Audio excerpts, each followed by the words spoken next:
and asked her what needed on the final, and she told me not to come to the final. Oh, that was my fault. You know, Joe, I've had something I need to give to you for weeks, and you show up when I'm gone.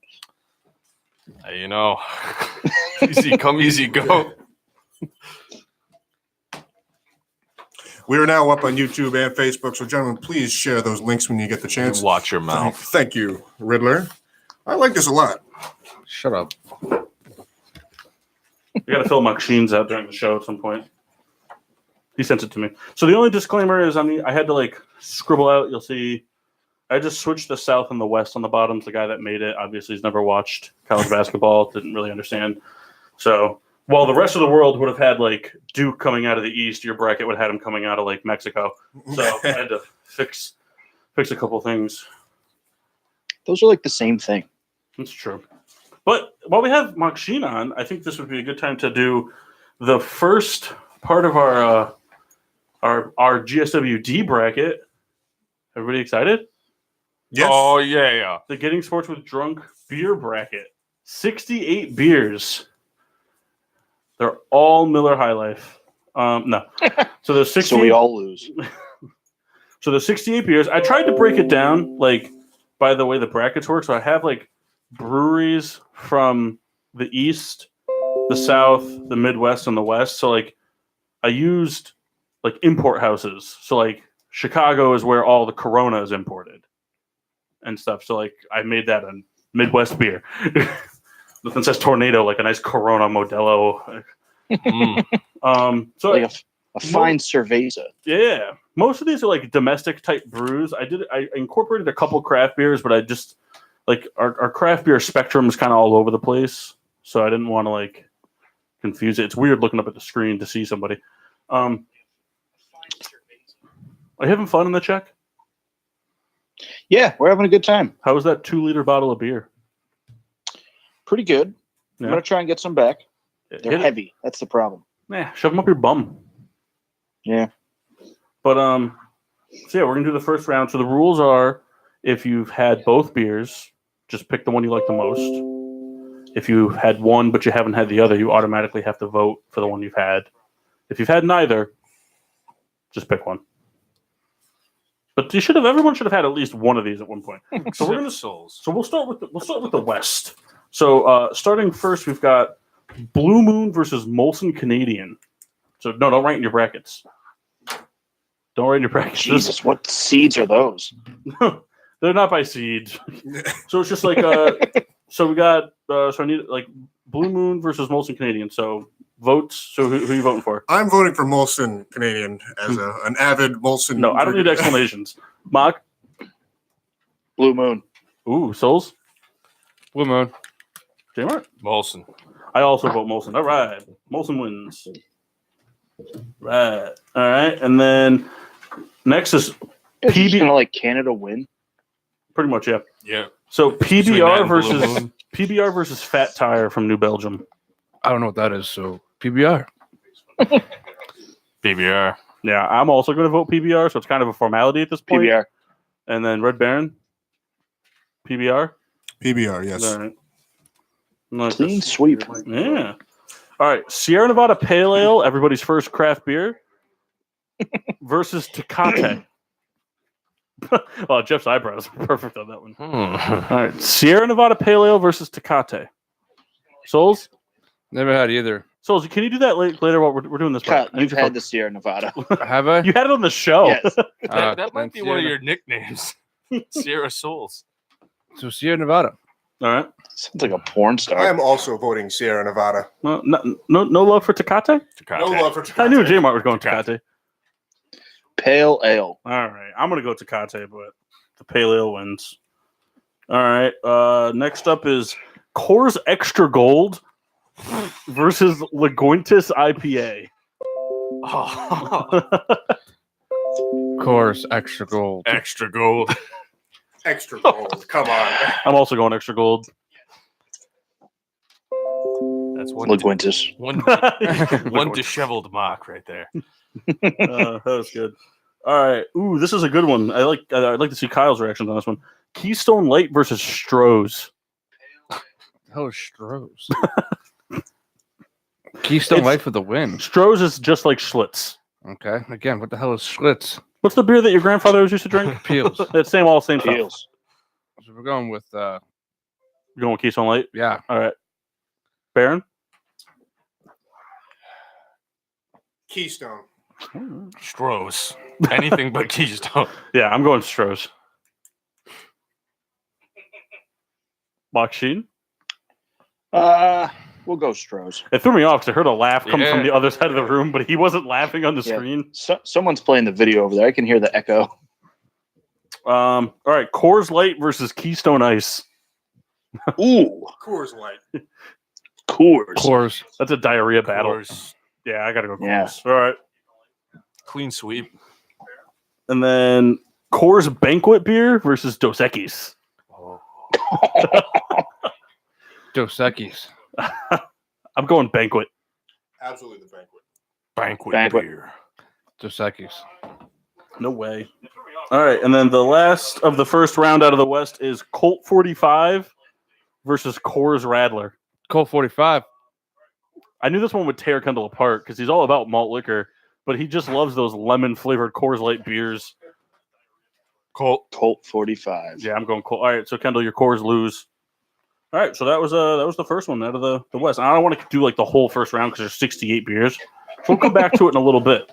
Give some breakup. So, Red Baron, do you have a question to pose to us? I do. Are you gonna? As I'm making an absolute mess. Yeah, what the hell's going on? All I can see are Mock's nostrils and his eyes. Well, he's got some there great, it is. He's got some great nostrils. I had to turn off the video. The Wi-Fi here couldn't handle having both things running. They have So I'm just Wi-Fi looking there? at my. What's that? They have Wi-Fi there? Yeah, it's not like a third world country. Kinda. You had to lay over in a country named after what we eat on Thanksgiving. Very true. That's Turkey, by the way. China? Oh. I'll tell you what. That's a very big airport that me and Tyler had to like run across. Oh, I believe it. Don't you have like a 7-hour layover there later? Coming back, yeah. You're gonna be tired. That's gonna suck. Don't sleep there. No. I had a cousin who slept in a Turkish airport, and now he's like a cow. All right. Well, while the mass is not here, I figured I have a couple NBA questions. Ooh, all right. So, Shoot. what bottom seeded team has the best chance to make a deep run in the finals? Either conference. We're talking 5, 6, 7, 8. So the bottom four. Bottom 4 from each. If you give me an East and a West Coast and why. All right. All right. Would you like me to get the standings up? I had them up, and then they disappeared on me. So I like Sacramento, they're not in it yet. but they could be. It was just funny, like the immediate, like they could be. Like there was no like thought about it. They mathematically could take the 8, though, right? Yeah, I mean, I think they're like 7 games behind It though. would take a lot. Are they 7? I thought they were a lot closer. It used to be. I'm going to go ahead and Rescind that offer. get this going while we pull up the standings. All right, so the bottom 4 in the East The Knicks aren't there, right? are Miami, Brooklyn, Detroit, and Boston. And then in the West, it's the Clippers, the Jazz, the Spurs, and the Thunder. So for me, I'm going to say Oklahoma at the 5. Because Paul George playing on another level. Russell Westbrook kind of has that intensity dial up that he likes to do. Defensively, they've gotten a lot better since last year. They have a little bit more depth. And I think Steven Adams is like way more important in the postseason than he is in the regular season. And then I'm actually torn in the East between Brooklyn and Boston because Brooklyn's like they're just hot right now, but they got a lot more competition in the East this year than people thought. But Boston's Boston. I give it to Boston for the East. And I think I'd give it to Boston too because I don't think Indiana is going to be able to keep this up for much longer. And Not without Victor. no, great R&B singer. Right, Kyle? Shout out. Kyle, why do you seem so depressed over there? Not. I feel like you looked at it and you're like, oh man, I can't pick Michigan State to win the whole thing because I'm a Penn State guy. No. I don't care about that. Hey, Kyle's loved Michigan State his whole life. Last night, Kyle told me that he was really upset Georgetown didn't make it. Yeah. Mac McClung, baby. Anyways, Ole Miss is taking it all. I heard it here first. I don't know if Paul showed you guys my bracket, but I wrote in the Shockers. Yeah, he went balls to the walls on his. I didn't fill yours out yet. I'm gonna fill it out by the end of the night. I like Utah's Go chances. Shockers. Mostly because between them and to the 5 seed, they can change either way. They could end up going to the 5 or they can go to the 6. But I think they match up very well with Denver if they have to play them at the 7. Guys drinking. Racking up a game, Brenus. Isn't it like 3 a.m.? It is 1:30. So you have a problem.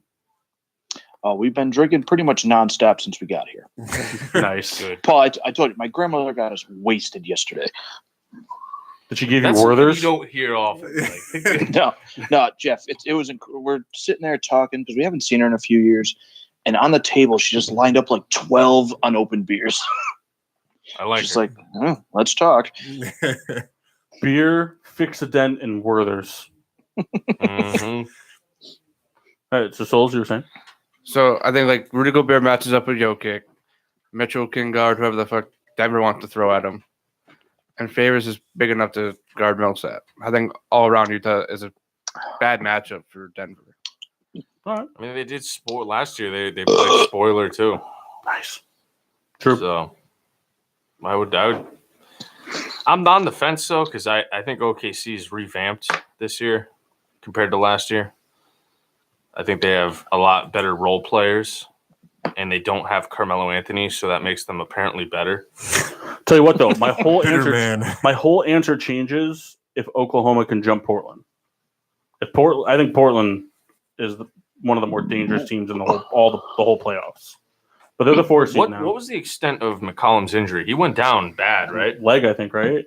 What was the Sports Outsider? Could you look it up for us? All right, nice confirmation there. Still working on his bracket there, even though he's overweight, He's an His underrated. knee. isn't he? Yeah, but is he out? He's or out is for he tonight. I don't know for how long. Day to day. I have no idea. We need these answers. Mock Shane's like having some problems over there. Beer bracket break. We got to get through the first round this hour. Oh, I don't know how long we have. I don't know how long we have long for.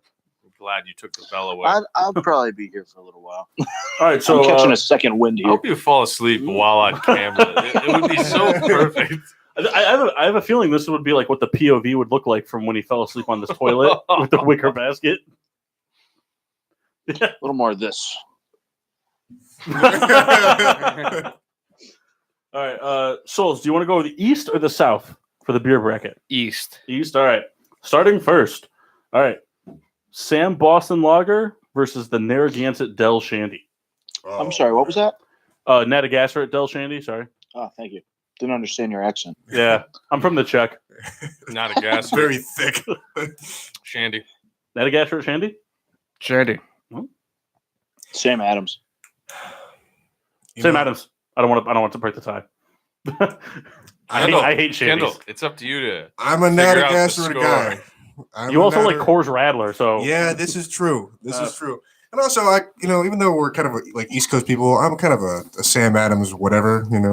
If they want to come and fight me, Listen. that's fine. Sam Adams isn't that good, but Shandy's are terrible. Mhm. But I got to rep Natagansett proud. He's not wrong. All right. From Pottsville, Pennsylvania, Uh-oh. Youngling versus New York's own Magic Hat number 9. Oh, that's not a fair matchup. Yingling. Over Oh. Magic Hat? Yeah. Wow, I thought Sos was a dead ringer for Yeah. Magic Hat. Have you forgotten what it was? Remember that time you bought 12 of them at Maple and drank one? It was trash. I'm gonna go Yingling just for the amount that I've drank. Mm. Yingling. Yingling. And we all know about Yingling. Yeah, you drink enough of them, they start to taste like IPAs. No, that's Yingling Light. Oh, that's right. That's all Drink- Yingling Lights. Drink enough Yinglings to start to taste like stouts. Hey, Mark, Yes, sir. did you see that the Yankees just signed Gio Gonzalez? I did just read that.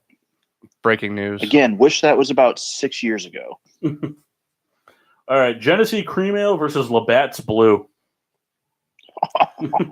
Genesee. Labatt. Genesee. Which one's Labatt again? Labatt's the Canadian beer with a maple leaf on it, the blue. Oh, Genesee. Those come in like a 28-pack bottle. Genesee. All right, I'm gonna go Labatt's, but it's Wasn't really an upset, but I had higher hopes. Dogfish 60-minute. Dogfish 90-minute. Nah, I think this is going to be a clean sweep. Dogfish 60-minute versus Guinness IPA. Oh, Dogfish. Dogfish. Dogfish. Dogfish. Jeff. Dogfish. That Guinness IPA was god awful. There should only be one Guinness and one Guinness only. Guinness Blonde. Blonde. None. Get out. All of you. There's actually a Guinness Blonde in the fridge. Saved it just for you. Yes. All right. Harpoon IPA versus Natagasseret Lager. Ooh, Hmm. it's not a bad. Natagasseret. Natagasseret. Not a gasser. Listeners right now are probably so pissed. It's Narragansett. I'm repping Natagasseret. I'm also going to do that. I hate Harpoon. All right. Yingling IPA Light versus Heineken. No, Heineken. just the Yingling Light. I was just making the IPA joke. Yingling Light versus Heineken. Heineken. Heineken. I don't really like Heineken that much. But also, I don't like What looks better when you drink it? Think about that nice green bottle. I mean, I look mean, behind you. I guess. I don't want to coerce you into this. That All was right, almost a chorus. all right. I'll go Heineken. Yeah, I can't. I'm I gonna go can't. Heineken too. What an Can't win idiot. anyway. Heineken. All right. Miller Honey Brown Oh my. or Two Roads Road to Ruin. Road to Ruin. I'm going Honey Brown. I love the Honey Brown. I do like the Honey Brown, but I also like Road to Ruin. This is. I have fond memories. Shit slamming beer versus high percent IPA. Right up Kendall's alley. I have very fond memories of Honey Brown back at school. You get a nice plastic picture of it. Road to Ruin. I think Honey Brown wins today, just for the sentimental. Tiebreaker souls. Road to Orange. I don't know what the hell Honey Brown is. All right. I figured he'd say Honey Brown just for the name. I'm really shocked. I thought Kyle was. Have you going had Honey Road to Brown. Ruin? Once. All right. Now he has to pick it then. All right. And Kyle then also probably hated it. Guinness. Guinness versus Amstel Light. Amstel Light. He was so firm in the decision. Well, today at Darsh's, Kyle told the cashier that he hated Guinness because he didn't like coffee. So tells everything you need to know about him. Whatever it tastes like, it's trash. I'm Tastes going like chocolate Guinness. milk, Kyle. Doesn't. I'm going Guinness as well. Guinness. Have you had Amstel Light, Kyle? At any point? Yeah. Long Yeah, time Chris ago. liked Amstel Light. I did can't wait he? to hear what Jeff votes. He's seething at Kyle right now. What the hell is wrong with you? Guinness is for the weak, bro. Guinness is for the weak. Oh my God! It's Mark Angeli. He's coming down the stairs. Oh man! You did get a couple good You shots. fucking jerk off. All right. So we'll do the next one in a couple minutes. But do you have another question to pose? I do. Another NBA question? I do have another NBA question. I think so. I think Souls has. If I had to pick, I think Souls has UCF winning the whole thing. He is a big UCF fan. I don't think he is. Yeah. Ever since they won the national championship in football last year, Kyle's loved him. Yeah, no. All right. This year, Mhm. Nuggets or Raptors, what's a better story if the team wins? And you can put historical implications, but, Nuggets, because they have to get by the fucking Warriors. Nuggets because they fucked DeMar DeRozan. Raptors because they'd have to beat the Warriors. That's true. The Nuggets wouldn't have to beat the Warriors. They probably would, but they wouldn't guaranteed have to. But Same with the Raptors. no, if the Raptors, if it's not the That would Nuggets, mean it's the Warriors. beat them in the finals. Yeah. well, think about the rosters, too. Is there anybody maybe like a bench player, role player that's of any note that is deserving or not really? Not unless Vince Carter gets cut and signed by the. Could you imagine if Vince got cut and signed by the Raptors? Hold on. What if Vince got cut and signed by the Raptors and Melo signed with the Nuggets and then we saw Raptors Nuggets finals? I know who Jeff would cheer for, but that would be. Melo almost signed with Golden State. I was almost a Golden State fan for a year. It would have hurt. It would have hurt. But Isaiah Thomas is a good storyline. I want to see the guy win, but he's not really going to play. He just got taken out of the rotation. I also think that it would be cooler for Jokic to win over Leonard. Not that nothing to do with Leonard already winning it, but like Jokic's just like one of those kind of undervalued Oh yeah. type of like stars because the big man's just not a valued position anymore. It's not. I mean, like Embiid is different, but really outside of Embiid and Towns, who else do we really like boast about? I mean, It's true. and if they couldn't hit jumpers, would we be as boastful about them in today's NBA? If Embiid and Towns were restricted to only scoring in the paint, would we really be as like infatuated with them as a league, as like a fan base? So I agree.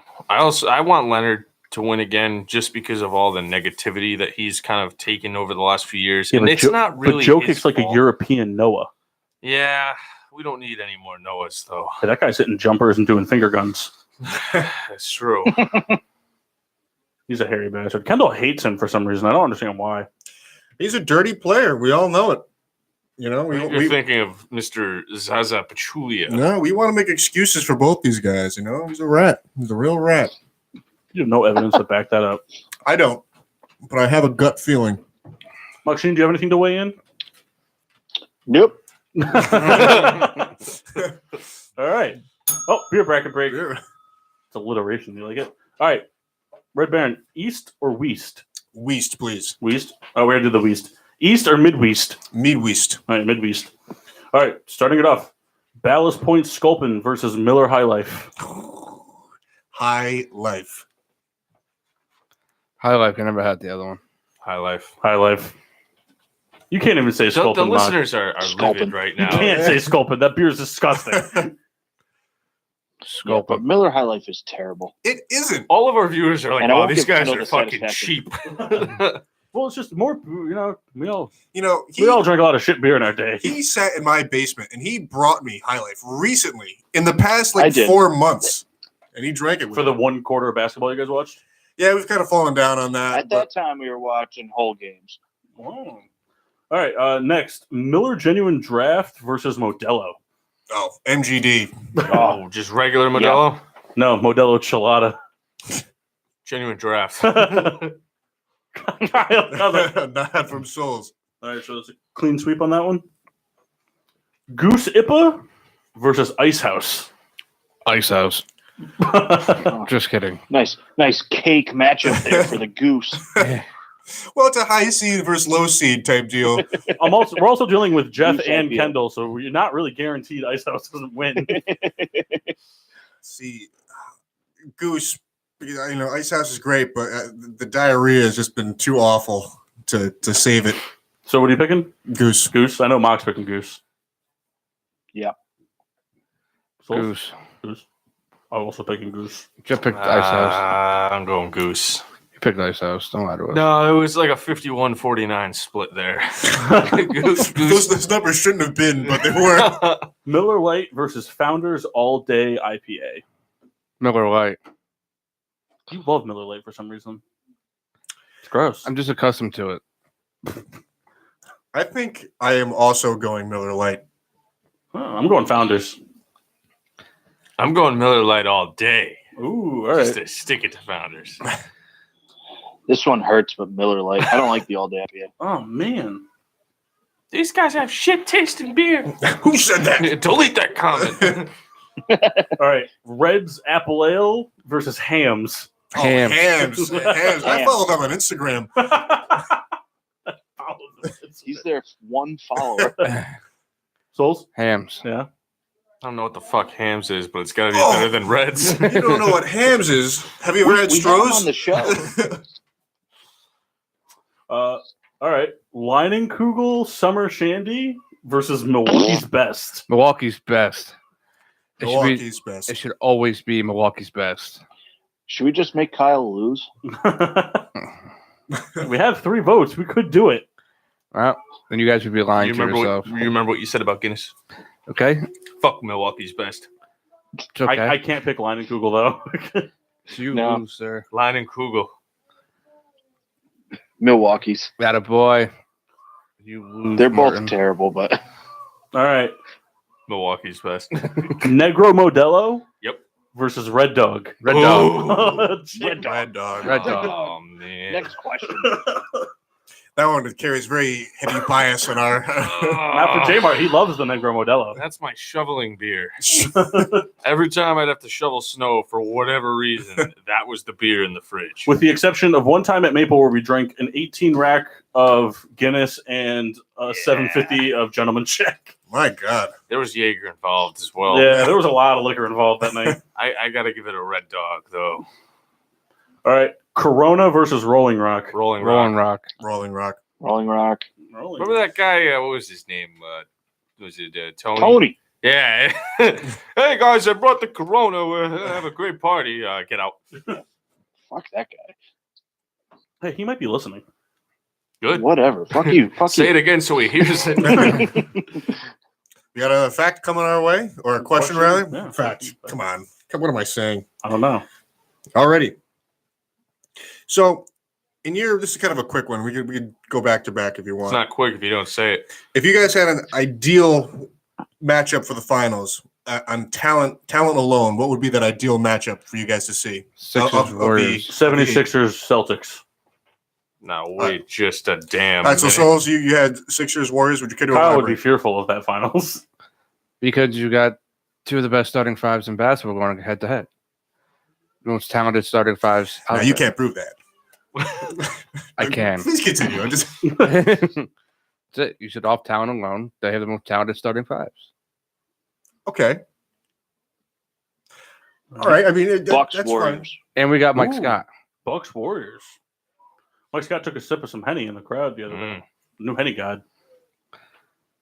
And Riddle, you had Celtics, Warriors, or was that just a? No, I said Celtics, Sixers. Oh, Jeez, I'm surprised Kyle didn't throw the private stock at him. Who? Jeff, would you care to hold up the replacement stock He wasn't serious. for I kinda the want- audience? I kind of want like Miami. There it is. Off talent though? What is it? I can't see the You video. said wait. You said Oh. you said like my dream matchup. No, he said off talent. Well, Oh, what would be like the most interesting to watch? like the ideal, like going off the 8 teams each going in when it comes to final time, what would be the ideal like, on talent or just like what's the best matchup you could picture? I'm pretty sure you said just off talent. Well, it kind of goes hand in hand in a lot of ways. I mean, Would you not want you don't want the third best team and the first best team. You want I mean, Kyle, in your the opinion, two best teams. in your opinion, you feel that the Warriors Sixers would be the best matchup. I feel no matter what, you feel like that's what you're going to say, Yeah. and that's fine. It's your opinion, and it's not wrong. Portland and Toronto. Well, So is it Roy? Portland, Toronto. Shut up, check. Portland, Toronto. Now, why do you say that?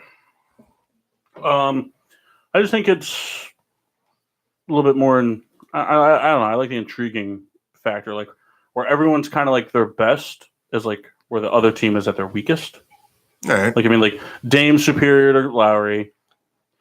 McCollum is who plays the 2 for Toronto? Is it Danny Green? I think McCollum is superior to Danny Green offensively. Danny Green's better defensively. Kawhi is better than whatever. And then the Raptors have it down low. I mean, not that what's his face, Nurkic, right? Nurkic's no slouch, but I think Ibaka's better. Just off of pure passion. I just think it would be interesting. I think there would be a lot of fistfights. I think it would be a very physical battle. I think it would have a lot of potential to be a lot of 95, 98 final scores, which that's exciting in basketball for me at least. J-Mart, did you have one? I want to see Celtics Warriors just to see Kyrie against the Warriors without LeBron. I think if he wants to cement himself as, a top 3, if not best point guard, he has to do it without LeBron and beat. Because, he beat him. He had that dagger when the one time out of the 7 that they beat the Warriors. Sure. Do it again in green. All right. What about you? I can't watch another Boston team win a championship this year. Can't do it. Why not? Come on, the Bruins too. And then McGregor will fucking win. Watch. And then Judge to the Red Sox for international cash. Yuck. He'd look really bad in a Red Sox uniform, though. Mm. Like I just can't picture. Yeah, like imagine it's like saying He gets traded there. He immediately grows out the Johnny Damon hair. He'd look ridiculous. It's a 6'6" homeless man. Do you have one, Red Baron? Nope, Nope. this is kind of going off. I want to see Denver play, but it's really just kind of out of like a preference for the city more than the team. I don't know. So it's I'm not Houston anymore. I'm a it's homer. Denver now. Well, it's always Houston, but Denver. It's The Flacco colors are finally coming out. I got my jersey in the mail. I believe you. The alternate No, you definitely ordered a custom Pro Bowl one. before he's even in the last year's Pro Bowl. Oh, beer break. Oh, I know J-Mart loves the bell. I do. That's why it's over there. All right, so we have the Otherwise, I'd hit it. last of the first rounds. We're going south now. All right, Budweiser versus Busch Light. Bush. Budweiser. Budweiser. You know what? We're talking Busch Light, Budweiser. Busch, yeah. If it was Busch, Budweiser. You guys are wrong. Busch is superior than Busch All Light. right, Stella Artois versus Abita Purple Haze. I don't know what any of those we're going with Stella Artois. Now, for those of you, you might recognize it more off the packaging. The Abita Purple Haze is the Jimi Hendrix beer. Yeah. I'm going with that one. Terrible. I feel like You a lot never of had Stella? You like Heineken? Yeah. I think you'd like Stella. Purple Haze. All right. I'm going Stella, but I feel like a lot of people have actually had the Purple Haze and like forgot about it like immediately. They put some in a haze. Stella. Yeah, I'm going Stella. The Purple Haze is not a That memorable purple- beer. It's horrible. All right, Natural Light or Shock Top? Natural Shock top. Light. Shock top. Natural Light. Shock top. Natty. Shock top. Natty Light. Shock top. It surprises me, Kyle, that you didn't pick the Magic Hat. Still, you were He had, like, no comment. response- All right, Beck's Sapphire or Classic. Bud Light Platinum? Oh, Beck's is such a Lenny beer. Bex. Platinum. I'm gonna go with Platinum. Beck's. Oh man, I'm the tiebreaker. I'm going Beck's. Now, hold on. Before you finalize that vote, Bud Light Platinum is the one that made Kyle throw up on his own shoes. I wasn't there for that though. But like Funneling and- Oh. The only memory I have of Bud Light Platinum is buying Pat Donovan a 12-pack and watching him drink one while we played Yep. GTA. I remember that. I got to witness next to Jeff's pool. It was us three, Pat, Jeff, and I drinking, and Pat just dropped a Platinum on the side of the pool and it shattered all over the place. Yep. You get shit for that? Yep. All right, Bud Anything Light. that happened, I did. Bud Light versus Bud Ice. Bud But- Light. Bud Light. Ooh. Ice has killed me. Bud Light. Maxine? Bud Light. Yeah, Bud Light. It's a good- Dilly Bud Light. dilly. Here's the thing. As shitty as it is, it's still a great crushing beer. We can Yeah. drink about Right. 1,000 of them. All right, Natural Ice or O'Doul's? Natty Ice. Yeah, I gotta give it a natty ice. Maxine? O'Doul's is stupid. Wait, are these both non-alcoholic? Did you say the other one was the No. Natty Ice. O'Doul's? Oh, did we lose Mark? There he is. Oh, he's picking his nose. Yeah, I'm here. Yeah, little scratch. Hey, take your shirt off. I mean, Would you say Natty Ice or O'Doul's? Natty Ice. All right. All right. Good freeze cam right there. Michelob Ultra or Landshark? Land Shark. God, that's awful. Michelob Ultra. Just it's bad, but Land Shark is just something about it that's worse. Well, Landshark's like Corona, but like with sand and urine. Yeah. That's what I like about it. Yeah, that kind of ups its value, but I'm still going with Mick Ultra. I think I'm going Michelob Land too. Shark is like a craft Corona, if that's possible. It's like polishing your garbage. Yeah. Oh, Mock, are you going Ultra as they're well? both so terrible. Yeah, but think of the calories you're saving. Mick You know, Mick Ultra. my grandfather used to drink Michelob Ultra to help with his kidney stones. That was the entire purpose of Michelob Ultra. No, Jeff and I had kidney stones because we drank too much iced tea. They're healthy. All right. Last, but certainly not least. Sorry, save this one. All right. Oh, now Natty Daddy Oh, versus Bush. Bush. Oh, Bush. I gotta give it a Bush. Bush. Almost any other time, that'd probably be a closer matchup, but Put it up Bush. against the firepower of Bush. We're down to the Thunderous 32. NCAA never coined it. We did. This time. After the Thunderous 32 is the Sweet 16. They should call it that. Maybe the Elite 8. What do they call it? The fucking 4. They call it round of 32. boo. It's real creative. They should call it like the Thirsty 32. And they all have to drink beer during the game. Get them all real drunk. I like it. That'd be great. You got another question before we go to break? And I the 18-year-olds have to drink a lot of milk, so they throw up instead. Nesquik strawberry milk. No, they have to snort Ovaltine powder. And then drink milk. Line it up. Ooh, imagine that. The Mm. bubbles in your. Never mind. All right. If Golden State goes on next year and suck, and it's kind of like irreparable moving forward, where do they match up against like great NBA squads we've kind of witnessed? So like you're saying like this year's the end of their dynasty. Yeah, if next Do year they win it this year? let's say they go and don't win So they go to the finals and lose. Yeah. In 7. And the next year they just absolutely shit the bed. I mean, I think they're below the Bulls teams, like dynasty type of thing, because they won 6 and 8, and they won all 6 of them. I think they're below the Lakers 3-peat. They're below Bill Russell. Yeah, they're below Bill Russell. They're below the Lakers in the 70s. I think that they're solidified at the 4 spot. no, because I think Dynasty. I say 5 because even though they did it consistently, it was a 5-year span, and that was it. Whereas San Antonio was in the Western Conference Finals for like a decade straight. Yeah, I mean, Like San Antonio wasn't in the finals every year, but until they lost to LeBron and the Heat, they were undefeated in and the they finals. kept the same team together. Since the Twin Towers went to the finals, they kind of like were Western Conference bound almost every year. I'd put them neck and neck with the Spurs at the, Yeah, the like 4th like best 4A and dynasty 4B. of all time. That's where I would have to put them. All right.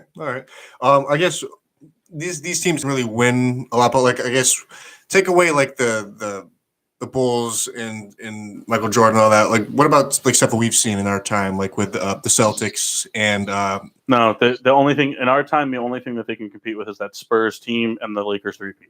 yeah. The Celtics were just one and done. They won 1 championship and they didn't go back. There's really nothing. If we're talking like our era in our 20s, they're probably the best thing we've seen. Yeah. Because the Spurs, it's tough for me to pick them or the Spurs because we don't know how if they continue what they're doing, they're going to take over that spot over the Spurs. It would have been the Lakers had they been more championship contending caliber in the mid 2000s. But between Kobe and Shaq and Kobe and Pau, there was kind of like a gray area of like not bad, but not NBA Finals caliber They had teams. Shannon Brown too. That's true, and Kwame Brown. He was good for a couple of years. They also went and got Dwight Howard and Steve Nash. Yeah, I mean they couldn't make it to the finals because, like, honestly, at the end of the day, what did you expect Kobe to do? Pass to Kwame Brown? Yeah, I like what you did there. Yeah, thanks. Kyle would pass to The Kwame simple Brown. minds don't understand. So- Kwame Brown is the GOAT. he's a Big 3 legend so far. There's some new signings for the Big 3. Forgot to mention that. That was a big deal. We gotta go. We should do a remote at a Big 3. We should go to Big 3 Brooklyn this year. Think I'm all about it. They added 4 new teams this year, too. The Ants. Mellow. Did they really? Yeah, they have the Killer Ants. That's awesome. That's my new favorite team. You can't do that. Yours was the Ghost Ballers. No. Yeah, because you said you were. Is Gilbert Arenas playing? Yes. Really? He's in the draft this year. He'll go to the Killer Ants because never mind. Because he has an exoskeleton. That's why. He's going to go join Coutinho Mobley. You think so? Yeah. All right, so the new teams are. Oh, it's actually called the Bivouac, which is like a type of killer ant. The Enemies, very Slim Shady looking logo. The Triplets and the Aliens. I like the triplets. New Jersey better be The three illegal aliens now. kids. And then Whoa, guy. recently we've got they post them like this with the player and splash alert. So they've jumped into the draft pool. Yeah, they're private stock central over there. But in the past 48 hours, we've had Ronnie Brewer declare for the draft. Brandon Rush. Ooh, wasn't that guy on a team? Oh wait, he sucked. Mario Chalmers. Oh, the Roman Roman Candle. Candle. Yeah. Josh Smith. Ooh. He's definitely going to that killer ant He'll squad. dominate. I guarantee Joe it. Johnson. Joey Jesus. I'm excited. Al Jefferson. There's one name I want to hear. Oh, you're talking about Dusan Balut. Nope, not Nope, that guy. Hard Omar pass. Sheik. Really? No, I'm just kidding. He was so excited. The white Mamba's already there. Stromile Swift. Where's he? Yep, that's the guy right there. Big Stro. That's my dude, man. Julian Wright. And then these are dating back a little bit, but we'll still do Franklin Session. I don't know him. Mike Taylor. He played in every sport somewhere. Rodney Carney. Charlie Bell. Glenn? Sean Williams. He also played in every sport. Craig Smith. Oh, he did as well. These are those Johan generic names. Petro. He also did. Johan Petro sucked. I remember the Knicks guy. He's like this big 7-foot dude that couldn't hit a layup. Half of these guys were Knicks. Everyone was a Knick. And you know what's funny about the Knicks is they say like once a Knick, always a Knick. So like literally everyone in the NBA besides LeBron and Durant are Knicks technically. Greg Oden. Oh, dude, you know what would be funny but not funny? It'd be kind of heartbreaking if you got hurt. Eddie House. Eddie House is the single greatest point Is that guard Kendall clapping? Yeah, the NBA has ever seen. Perry Jones III. I like him. Carlos Arroyo. Gross. What? You don't And like then Royal? the two big ones, or the three big ones in my opinion. Coke sniffing Lamar Odom. Yeah. Ex-Knick / Chicago Bull. Eddie Curry. Oh God, is he gonna be healthy enough? And Gilbert Arenas. Yeah, man. Don't forget about Gilly- Steve Blake, It's guys. Gilly Gas. Steve Blake is Gilly- doing this. Listen. Steve Blake was a hard motherfucker. He's joining All right, Bibby that squad. dude fought anyone on site, which is hilarious. Just you look at him, and you're like, oh, that's a substitute teacher. He would throw hands with anyone, Well, maybe it depends on where he substitutes that. except Ron Artest. Pardon me. Meta World Peace. Peace. Also in the Big Three. What a great guy is he? Oh, God, he's here. Watch out, watch out, watch All out. right, so let's go to break. When we come back, we will do our Thirsty 32 matchup for one of them. Oh! Yeah. Give me that. Okay. And then we got some more questions and stuff. Hopefully, Maxine's still available. And we'll be back shortly. I'm going to try. All right.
I did. I'm going to text him again.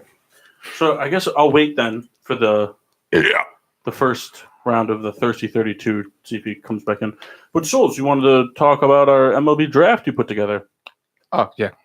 So Yeah, I forgot I brought that up. Yeah, good idea there. Bob. on Thursday night, it was kind of thrown together. Last Thursday night. Yeah. Past tense. We did a fantasy draft for baseball, and I don't think any of us liked our team I like besides my Rebecca. Whoa. I love my I team like because my I team a drafted lot. people I liked. I got Bartolo Colon. Skill level wise in that. I like my team. I a don't lot, know who's except good. for Trevor Story.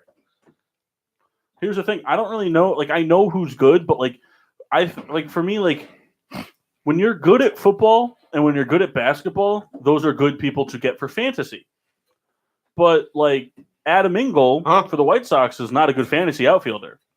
He's amazing defensively, but he can't bat worth the shit. No one drafted Trey Mancini, huh?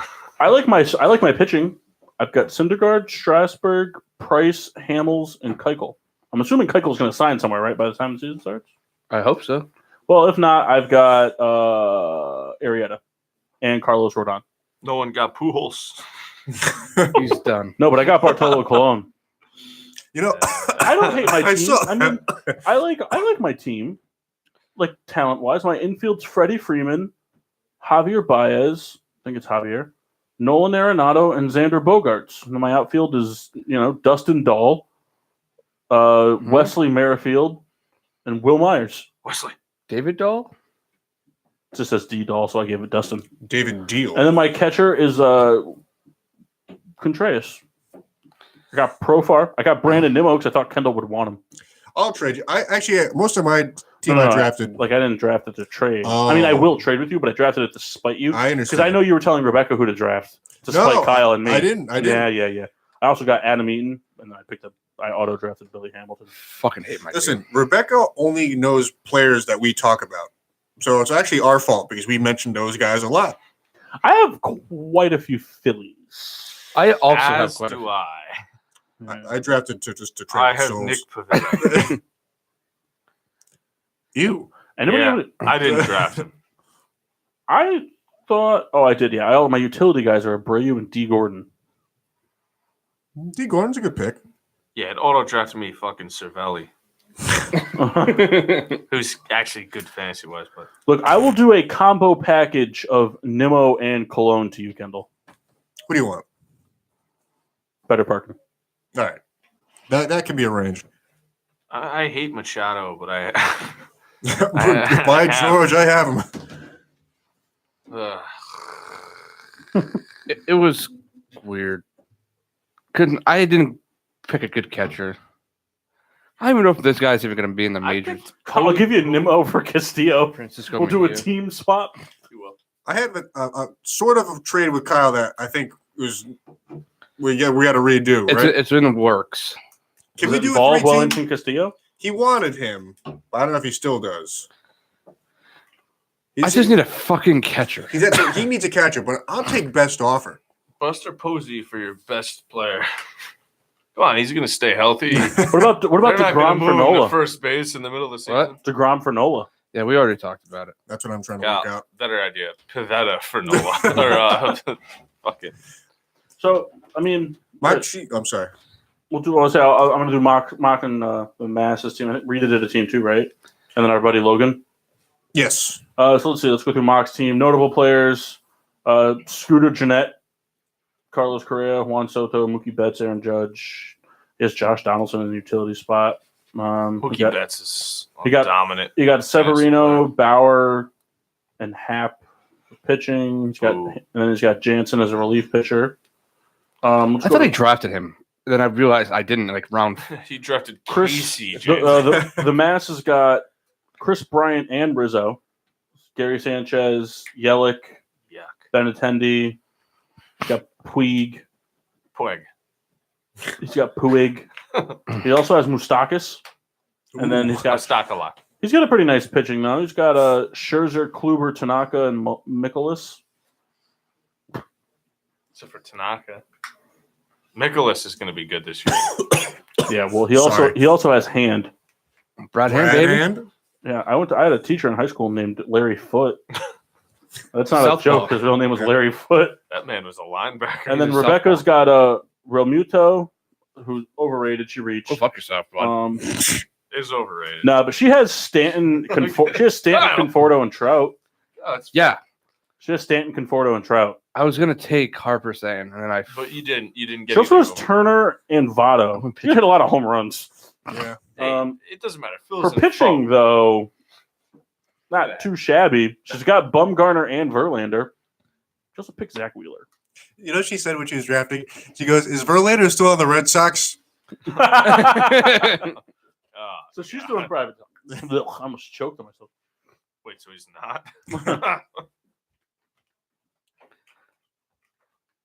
He is. I'm sorry. I just didn't want to make you nervous. So, Souls, you don't think anybody's happy with their team? Rebecca's probably pretty happy with her team. Listen, Rebecca's just happy to be involved. I'm happy. Yes. I just don't want Trevor Story as my starting shortstop. Dude, you got him like in the second round. It wasn't even the second round. It's like the fourth round, and it was a reach because my phone timed out. He was while like I the at sixth bar. person on the board. Who has Wilson Ramos?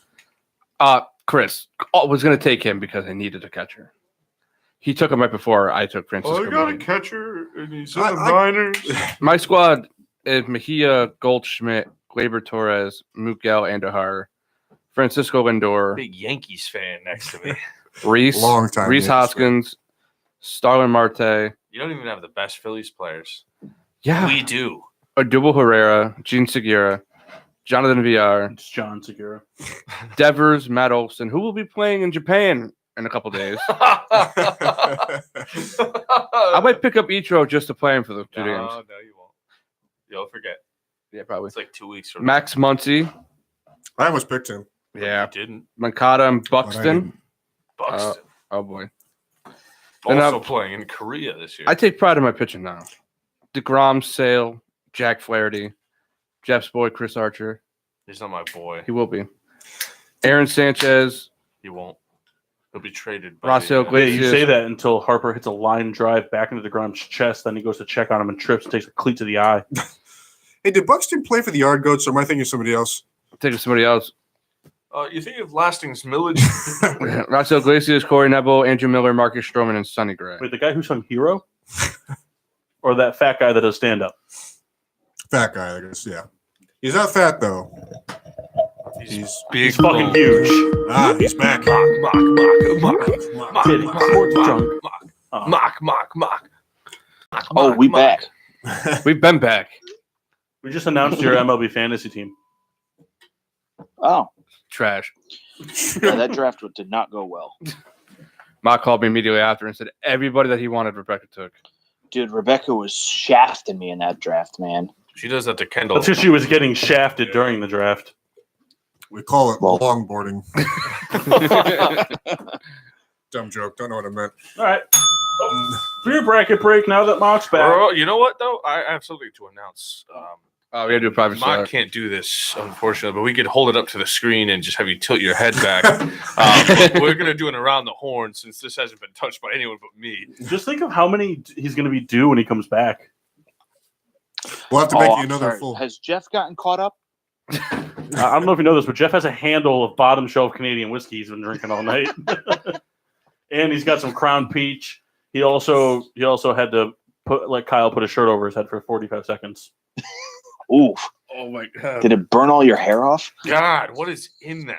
I made that today. Is there Wait, Johnny that's Walker? not just Canadian house? No, that's Oh, a you- private stock. Oh my god! So there's a lot of Henny in there. The color. It's a half I think. pint. I got immediately colder. I got him immediately colder. So you made this? I I thought made this that. was just the Canada house. No. Oh my god! I took a smell and I could taste what I had for lunch 6 weeks ago. Rocket fuel. It's pretty good. I did my best to. It's everything is evenly proportioned of our collection that you got. Did you I actually also get colder? No, I didn't get a taste. It doesn't taste like anything. I mean, I took a swig, but like, Take a bigger one. no, I kind of was. I took a big swig, but it was Take a like bigger it one. was bland and then it burned. it was like I drink rubbing alcohol. Kendall, speaking of that, it's coming back, coming around soon. Nah. All right, Soul Scotch, ready? Nope. That's true. I'll tell you, if that thing like opened up, what a mess Yeah, for All you. right, what are we doing? for you. I'm out. J-Mart, pick East, South, Midwest, or West? So We gonna go with the East, man. The East, main. All right. So in the 32, we have starting off Natagasseret versus Yingling. Natagasseret. Yeah, I guess it. super duper double citra. No. This is only for good Yingling. beers. Wow, Yingling. I'm not participating until you take that back. Just participate. We'll take it. We'll discuss it off the air. The Ling. Oh God, no, Natagasseret. The Ling. Ooh, that was a 7-game series there now. Oh, man. Genesee Cream versus Dogfish 60 Minute. I got to get the Dogfish. I have a big thing against Genesee. Genesee. He said Since when? He Since only, always. he I've always only hated- said No, that he just because hates you Genesee said Cream. that. He loves Genesee Ice. I gotta go dogfish though. Fishing for dogs. Woof woof. with my dogs. fishing for bass. Come on, dude. You gotta make a fish noise, not a dog Oh, noise. fish for bass, motherfucker. All right. Dogfish. Nah. Oh, actually, so I messed up. That Yingling one, that was Natagasseret Shandy that we voted. to Oh. win. Well, it was an upset, you know. So it's- moving on, Natagasseret Lager versus Heineken. Oh, Natagasseret. Natagasseret. Say Heineken. Henneken. Natagasseret. I win. I knew you were gonna say it. Wow, we voted the Shandy through twice. That's awful. That's your All real right. upset right there. That was like a referee sports bet. That's our Cinderella story right now. Two Roads Road to Ruin or Guinness? Uh-oh. 2 roads. Go. The 2 roads one, please, Guinness. for 500. Guinness. You got to give it Guinness. I feel like Guinness is just gonna win because you guys are all homers. That's not true. You wait till the highlight gets Hold on. Get at me. Kyle's calling people. I can't hear you all the way over there and check. Yeah, how- Maxine, Kyle, you love Bryce Harper Maxine, now, did yeah? you vote I Guinness? do. I bought it. So you're a homer. He bought Bryce Harper's jersey and he called you a homer. We all know that. You got drunk on the show and bought it. Shit. Up last Got week. I think. drunk on the show. Did you vote Guinness, Maxine? What's gonna happen? Guinness. My Yeah. boy. All right. You We'll just guys do, will we're never just gonna do forget the Midwest as well, That's and then your small we'll one, discuss yeah. that way we can break it up. All right. So Miller High Life versus Miller Genuine Draft. Highlight. High Miller Life. genuine draft. Ooh. Drift. Oh, we got two for MGD. Oh, we got the High Life vote. Well, highlights going through. God, we don't know. People will turn on me when it gets late in the game. Goose IPA or Miller Lite? Miller Lite. Just kidding. Goose IPA. I had a couple good ones. Goose. Goose. Bush. Milwaukee's Best or Hams? Milwaukee's best all the way. Hams. I gotta give it to my boy Solos. Talk about a clash of the Titans. Anything Hams, Schaefer, anything like that. You insult me. You insult me. I think you should change your Facebook name Hams. to Hams Best, but spell it wrong. God, J-Line doubling over. You and Kyle are gonna have a Facebook beef. Milwaukee's Best versus Hams Best. What are you getting over there? Hands. Dick. Milwaukee. Thank you. 2 people love me. What did Jeff pick? You picked Milwaukee. Oh, did he? Yeah. Oh, Milwaukee for the win. Kendall's laughing pretty good. Yeah, Kendall's red in the face, and Jeff had to leave the studio. Hams best. What's great is I can only hear it. I know. You like the Hams Best? It's so ridiculous. Oh, I'm crying. Especially because if you imagine, I told you I had to spell it wrong. So, like, Hey, real quick, did Kyle read the thing that the Phillies sucked late last year because of Fortnite? Yeah. What do you want from me? I thought it was hilarious. Fucking beer all over my beard. all right. Rolling Rock versus Red Dog. Ooh. Red Dog. Red Dog. Red Dog. Woof. Rolling Rock. What? You're a dick. I did it so everyone would hate me. Well, you succeeded, sir. You know what? We're just going to go through this whole Thirsty 32 because I like Mox input on this. I don't know how much longer we have. All right. We're in the South. Budweiser versus Stella Artois. Budweiser. Stella. I'm going to go Stella. I'm going Bud. I hate Stella. Yeah, Stella's terrible. Yeah, I mean, it's way better than a Beta Purple Haze. But, all right. Bud Light versus Natty Ice. Ice. Natty Ice. Bud Light. Bud Light. Ooh, up to Solzy. He's so excited about it. Super double Citra. You said it wrong. Private stock. I know. Yeah.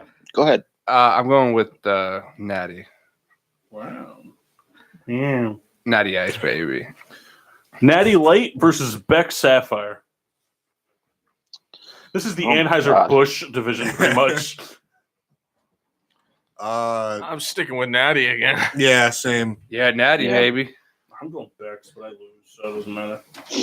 All right, and Michelob Ultra versus Bush. Bush. That was a blowout. They didn't even show up. It was like 80-35 that game. Is Bush a favorite for the Final Four? Yeah, probably. They're probably gonna win. It's the Duke of What our if it came thing. down to Bush versus Milwaukee's best? We Ham's have a decision best. to make. All right, and then in the West, PBR versus Molson Canadian. PBR. Molson Canadian. I love Molson Canadian. It's such good hockey beer. PBR. PBR. Yeah, I knew I'd lose it. Yep.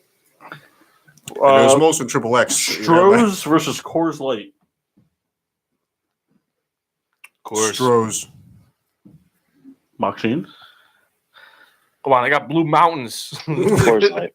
Of course. Coors. Sorry, Stroh's.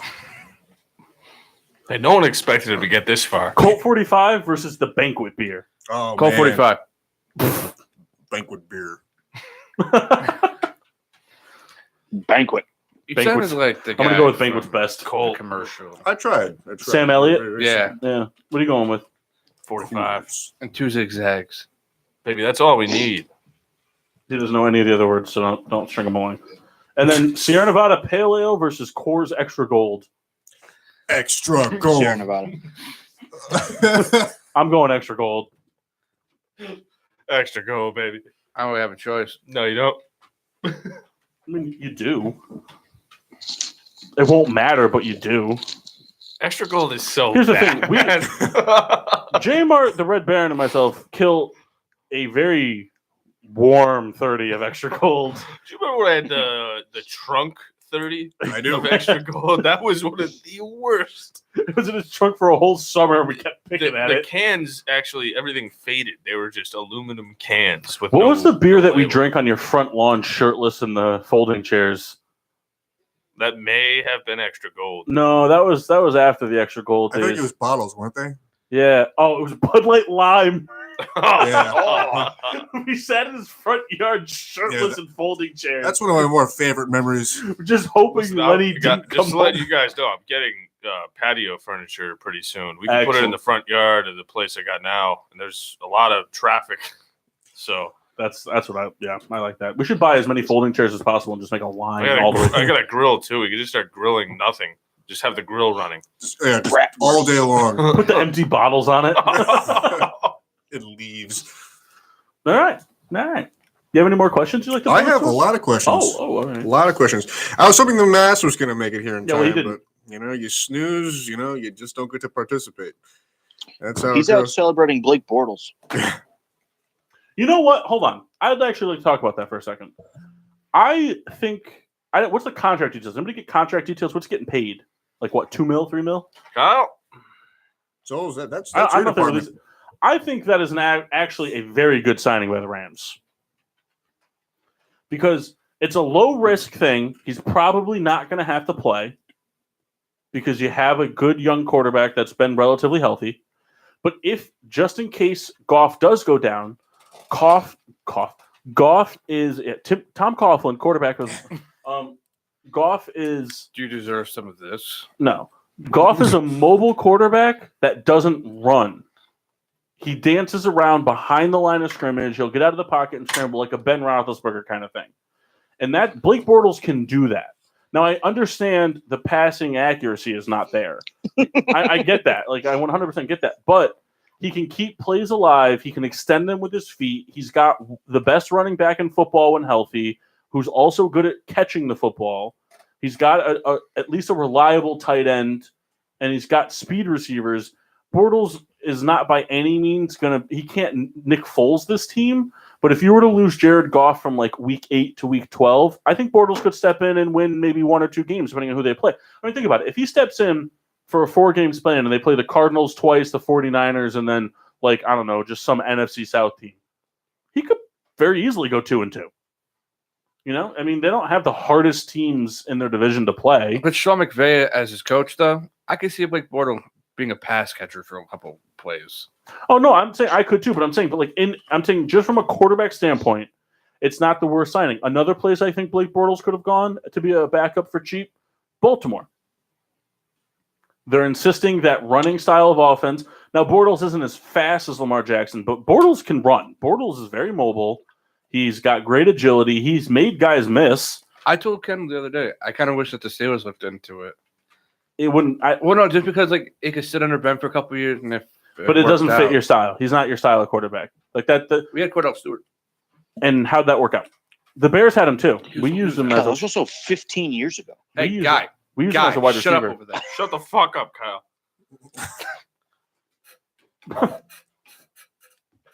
They're just going at it. All right, so go ahead, post a question. But I think the Bortles signing is actually a good signing for the Rams because of how he fits into their already kind of worked offense. Listen, he can jump in, throw picks for the Rams. It's going to be great. Hey, Nathan Peterman's to the Giants. Oh, burn. We'll stick with the quarterback discussion. Actually, I want to get Mock's opinion real quick. What did you think of the Golden Tate signing? Because I thought it was a giant, just like waste of money. I have a question about here's the thing. He's a good player. What did you So say? I mean, it obviously helps the team. Sorry, Mock. Hold on. One second. But if they're committing to a rebuild, they gave him too much money. The lag's not that bad. Actually, I have a question about that. All right. Well, then pose your question and we'll continue talking. All right. So Golden Tate, do you think there's any part of him that the Giants looking, hey, this is going to be a number one, or are they going to kind of, here's the problem. Have Shepard be the guy? I think so. To what Mock said, like it doesn't make sense if they're in a rebuild, but if they're going to try to be a contender in the next year, because it was 4 years, right? 4 years, 30-something mil. Yeah. So here's the problem that I think the Giants are going to make this year. Maybe not if they continue to keep him for all 4 years. They might move away from this, but they're going to fall into the same problem that Detroit fell into, and that is that Golden Tate is not a number one receiver. Golden Tate is a slot receiver.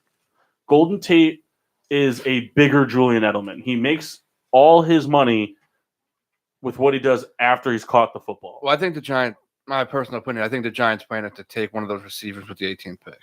I understand that, but for me, I don't understand the Golden Tate signing because they're obviously in a rebuild. They're at a start from scratch right now rebuild. They got rid of arguably their 2 best defensive players. They got rid of their best offensive player outside of Saquon Barkley. Right now, think about it. I mean, I know it's like the worst stat to go off of, but going into next season in Madden, their best rated player is going to be a second-year running back. Well, that's a hole now. But also with all that, though, they did upgrade the offensive line dramatically. Right, but that's dramatic. But they don't. But my thing is that Golden Tate, for me, is the same receiver as Sterling Shepard. I get what you're saying. I'm just saying, like, they said they have big money to play with next year, and I think they're kind of looking forward to a fast rebuild. No, I understand that. So but Golden Tate's going to be. But what's Shepard going to be? They can let him walk next year, or you can't do 2 slot guys. You can't have 2 slot receivers. If they let Shepard walk, oh my God. I think that's what might happen. I think they're going to look into I think they're bigger name offensive free agents next year.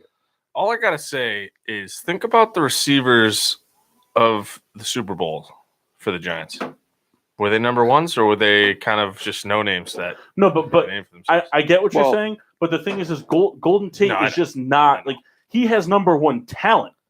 He's just not a number one receiver. Yeah, the way he plays football.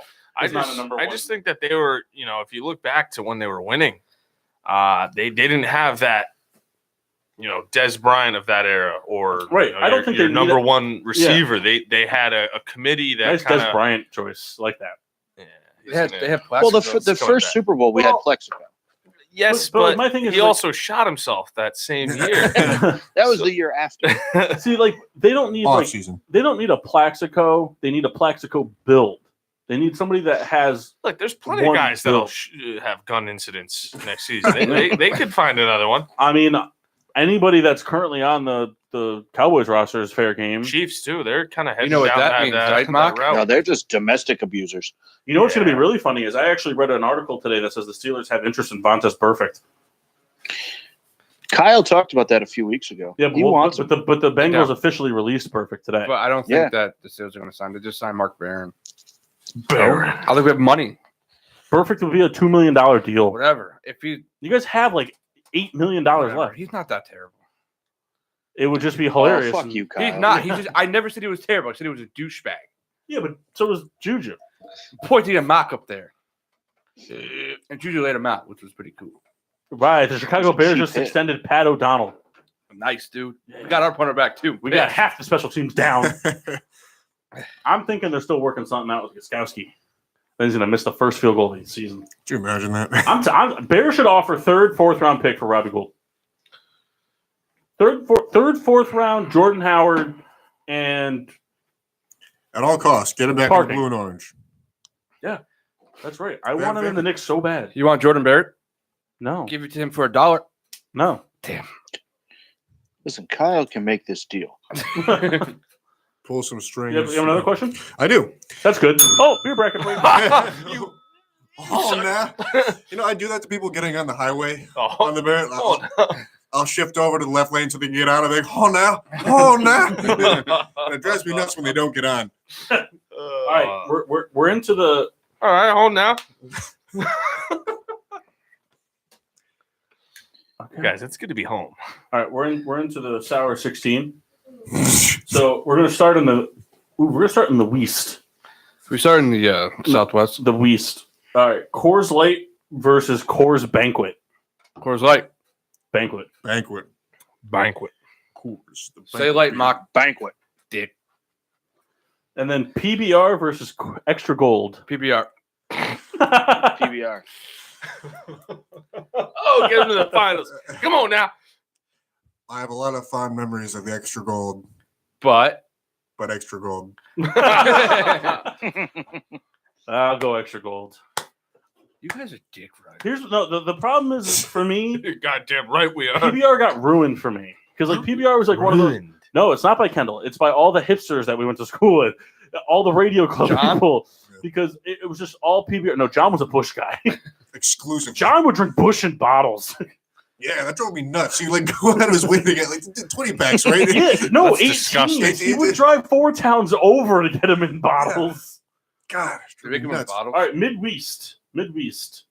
This is 2 big time matchups. I mean, we're talking Final Four potential just in these 2 right here. Let's hear it. Goose Island IPA versus Miller High Life.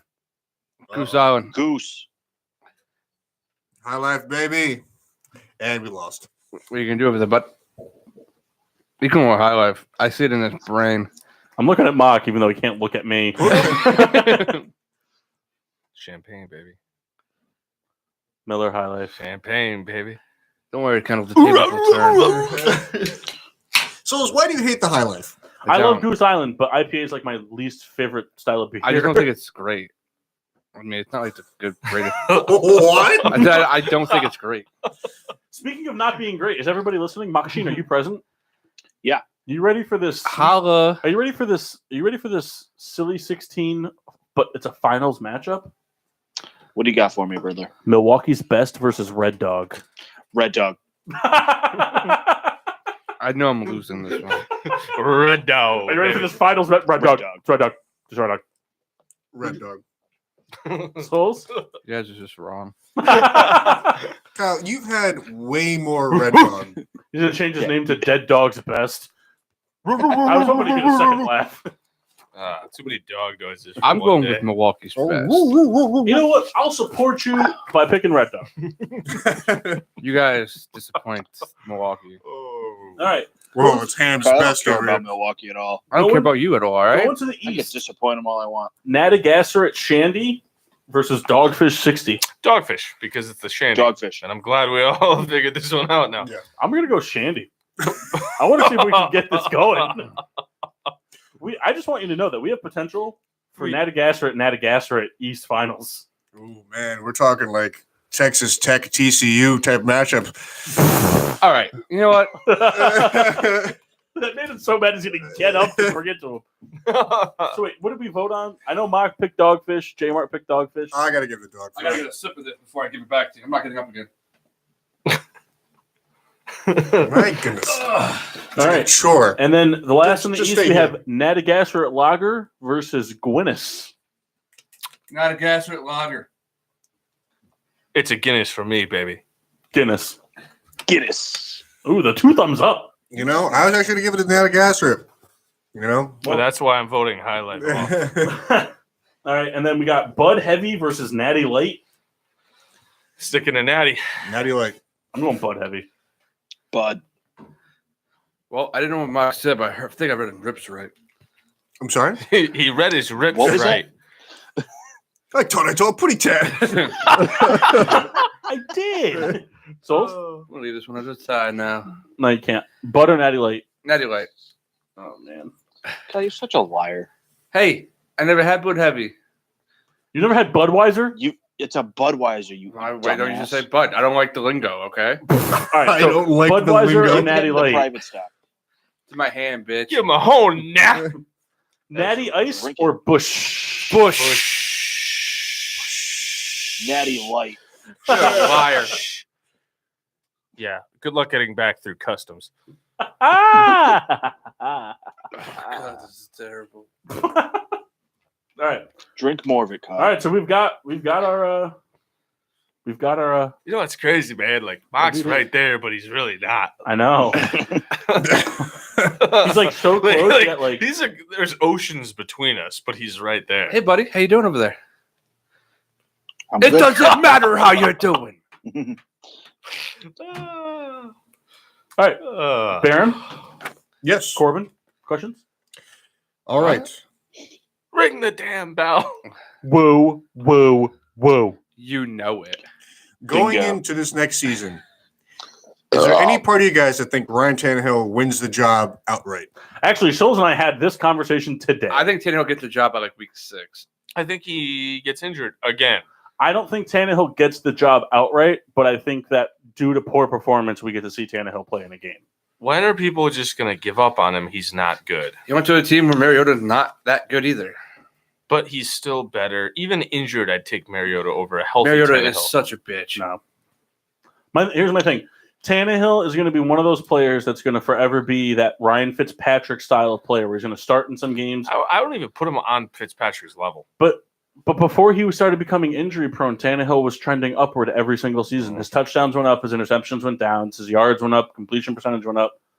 I think if he never got injured in Adam Gase's offense, I think Adam Gase is still the head coach of that team, and I think the Dolphins are a 10-win team. But he got hurt, and No, I understand. I agree he's with a you. shell of what he could have been, and he'll never amount to anything. Reggie Bush. I'm sorry, but if you're a starting quarterback, okay, and you're missing a game because of a finger, a playoff game,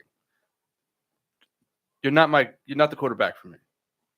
I mean, if it's a strong hand. Yeah, I mean, like if you were missing it due to like rape allegations, that's totally different. No, I'm just saying. Yeah, that's cool. And then if you miss the next game because of a marriage proposal, Tape it up, like whatever. Do What, the you rape? can. Try to win. you can't incriminate yourself by Like- taping it up. Like try and win the playoff game. Like he misses so many games throughout the year, more than Tannehill. Tannehill. Whatever. Tannehill. Kendall shows the heel of his shoe. Tannehill, yeah. I like how the guy asking That's the questions leaves I like to the bathroom. Tannehill. But I just don't. I think Mariota. Like I liked him coming out of college, but since he's been into the NFL, he became such. How many years has he been pro? Who, Mariota? Yeah. 4. I think they're both 4, aren't they? So, I mean, no. Tannehill 5? No, Tannehill was in before Mariota. Yeah. Like I don't think it's he's that long though, is he? Robin. Tannehill hasn't been in that long though, has he? 5? 5 probably. But the thing Listen, is, this is just 2 more quarterbacks that Kyle has swung and missed on. I never said anything about Mariota. You just said you liked him coming out of college. But I never like said like I thought he was gonna be fucking fantastic. Yeah, we reserve that for the Blaine Gabberts of the world. I thought You're that, John Elway. Josh Freeman.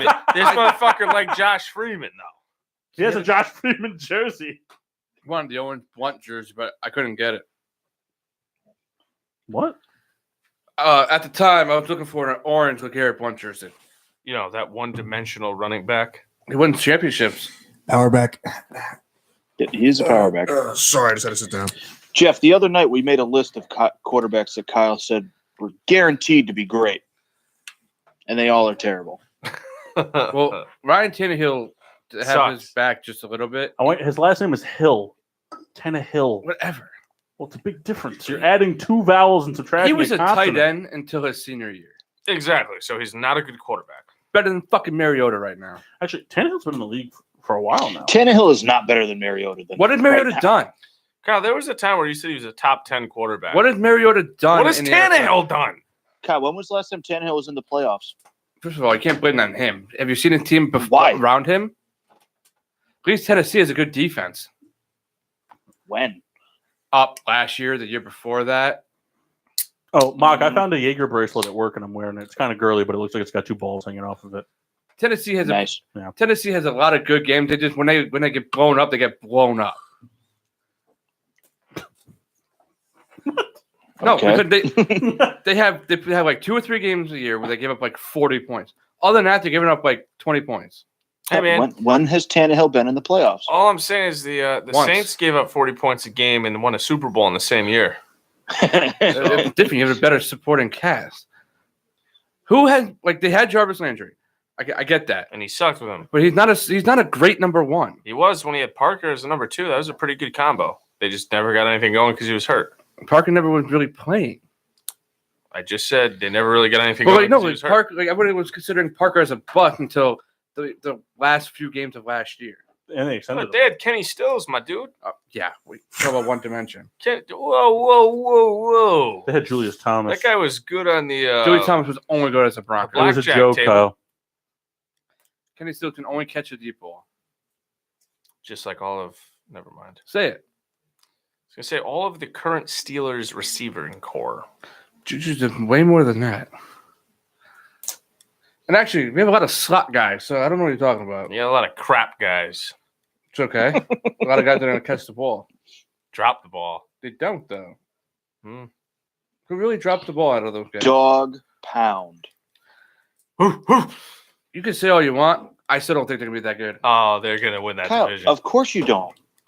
Because you don't want them to be good. The No. Browns are going to be good, Kyle. Yeah, okay. Get over it. Okay, we'll see how Baker Mayfield does in the second year. When Yeah, he gets we'll see how Bryce Harper does too. What? Different. Kyle, did you think Russell Wilson was going to suck in his second year? No. How about Andrew Luck? This is No. turning into Andrew a Luck, I've always thought was bloodbath. going to be one of the best quarterbacks This is your of our fault, Kendall. generation. But why not Russell Wilson? Why did They're I very think similar quarterbacks. I'll tell you what, on this question, I think I scored. It's Okay. funny because I was trying to think of something to say for a little while now, but Russell Wilson, Scoring. when he was a rookie, didn't have the entire spotlight of America on him. He did his second season. Not really. He won a Super Bowl. His defense won the Super Bowl. He Whoa, won a whoa, whoa, Super whoa, Bowl, whoa. Kyle. I'd like Get to make a quick thing. He had the I best got some- defense in the league. The Browns are not even close to that. So you're telling me Russell Wilson wins a Super Bowl, the next year he didn't have spotlight on him? You're out of your fucking mind. Not like the spotlight that Baker Mayfield has. I guarantee the Browns get 4 or 5, 8 o'clock games, primetime games. Here, I'm going to go ahead and tell you that this is kind of like a moot point because the Seahawks, like that pressure on Wilson will never be seen because they made it to the Super Bowl the next year.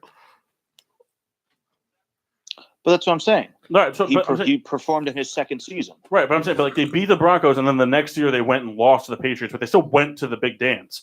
So like that, like if they came in and put up a 6-10 season, like we would have been hearing about the pressure of Russell Wilson not being able to perform and follow up the performance and this and that and this and that and blah blah blah blah blah. So I don't think it's like the same. it's not. I don't think it's the same point that can be made. Plus, I heard this thing today about how like Baker Mayfield like is like paving the way for players like Kyler Murray. Russell Wilson paved the way for players like Baker Yeah. Mayfield. No, I agree.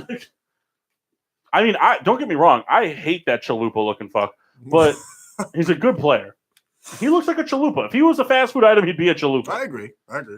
My thing about the Cleveland Browns is that Is he Hispanic? You don't want them I to don't be know. good. no, that's not the issue.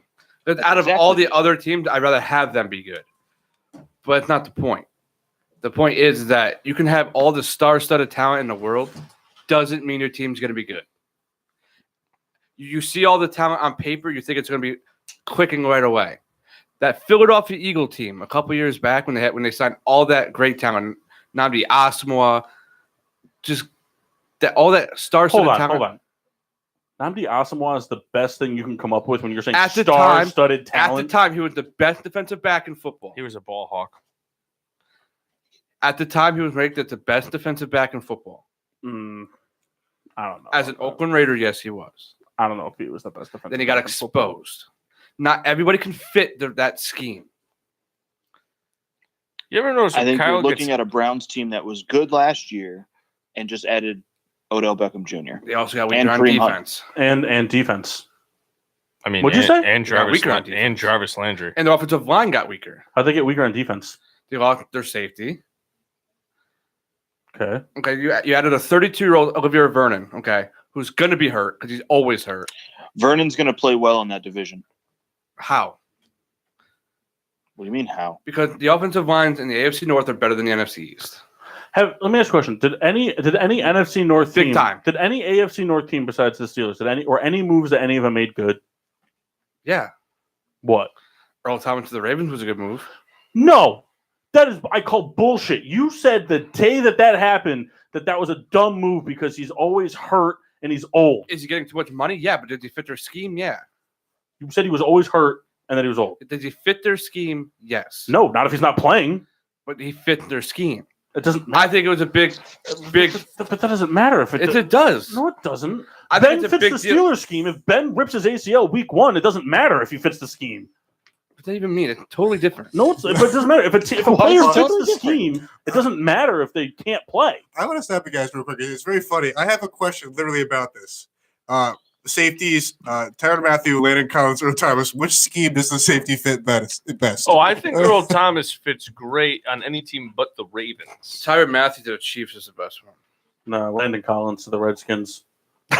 No, I'm serious. I like it. Elaborate. That was In my opinion, at this moment in time, I think that's the best move because the Giants just got rid of Beckham, so their biggest threat is Tate, who is a catch the ball in the second part of a defense and turn it upfield to make the big play. Turn it up. You go to outside of Amari Cooper in Dallas, there's nobody else to catch the football. I mean, they got Witten back, but he's a second level catch. He's a second level guy. He's not the guy burning you down the sidelines. He's never been that, regardless of how old he is. He's just never been the downfield threat. He's always been the red zone guy and all that type of stuff. Nelson Aguilar, come on. Then there's the Eagles. Jesus. The Eagles definitely stepped things up with Deshaun Jackson, but it all, for me, rests on if Carson Wentz can actually play a full year. But Real quick, fuck Deshaun Jackson. Continue. just want to sprinkle that in. Meadowland Miracle. But I hate that guy so much. I'm gonna like the Giants up again. But my thing is that Landon Collins is not a good coverage safety. Not at all. He's not somebody you can put in a one-on-one, man-on-man matchup. That's not what he is. But Landon Collins might be the best open field tackling safety in the NFL right now. I agree. So when you look at their games, yes, they're going to struggle with the Eagles. But Golden Tate and Saquon Barkley have to get through 2 levels of defense before they get to Collins. Collins can tackle them. Same thing with the Dallas Cowboys. Elliott, Witten, Hearns, they have to get through that second level of the defense, and then Collins can tackle them and bring them down. He has very good field vision. He's very good sideline to sideline speed, and he's a very good tackler. I agree. Now, I also have a request. Mm-hmm. It's like 3 a.m. here. Can we finish the beer thing? All right, we can finish the beer.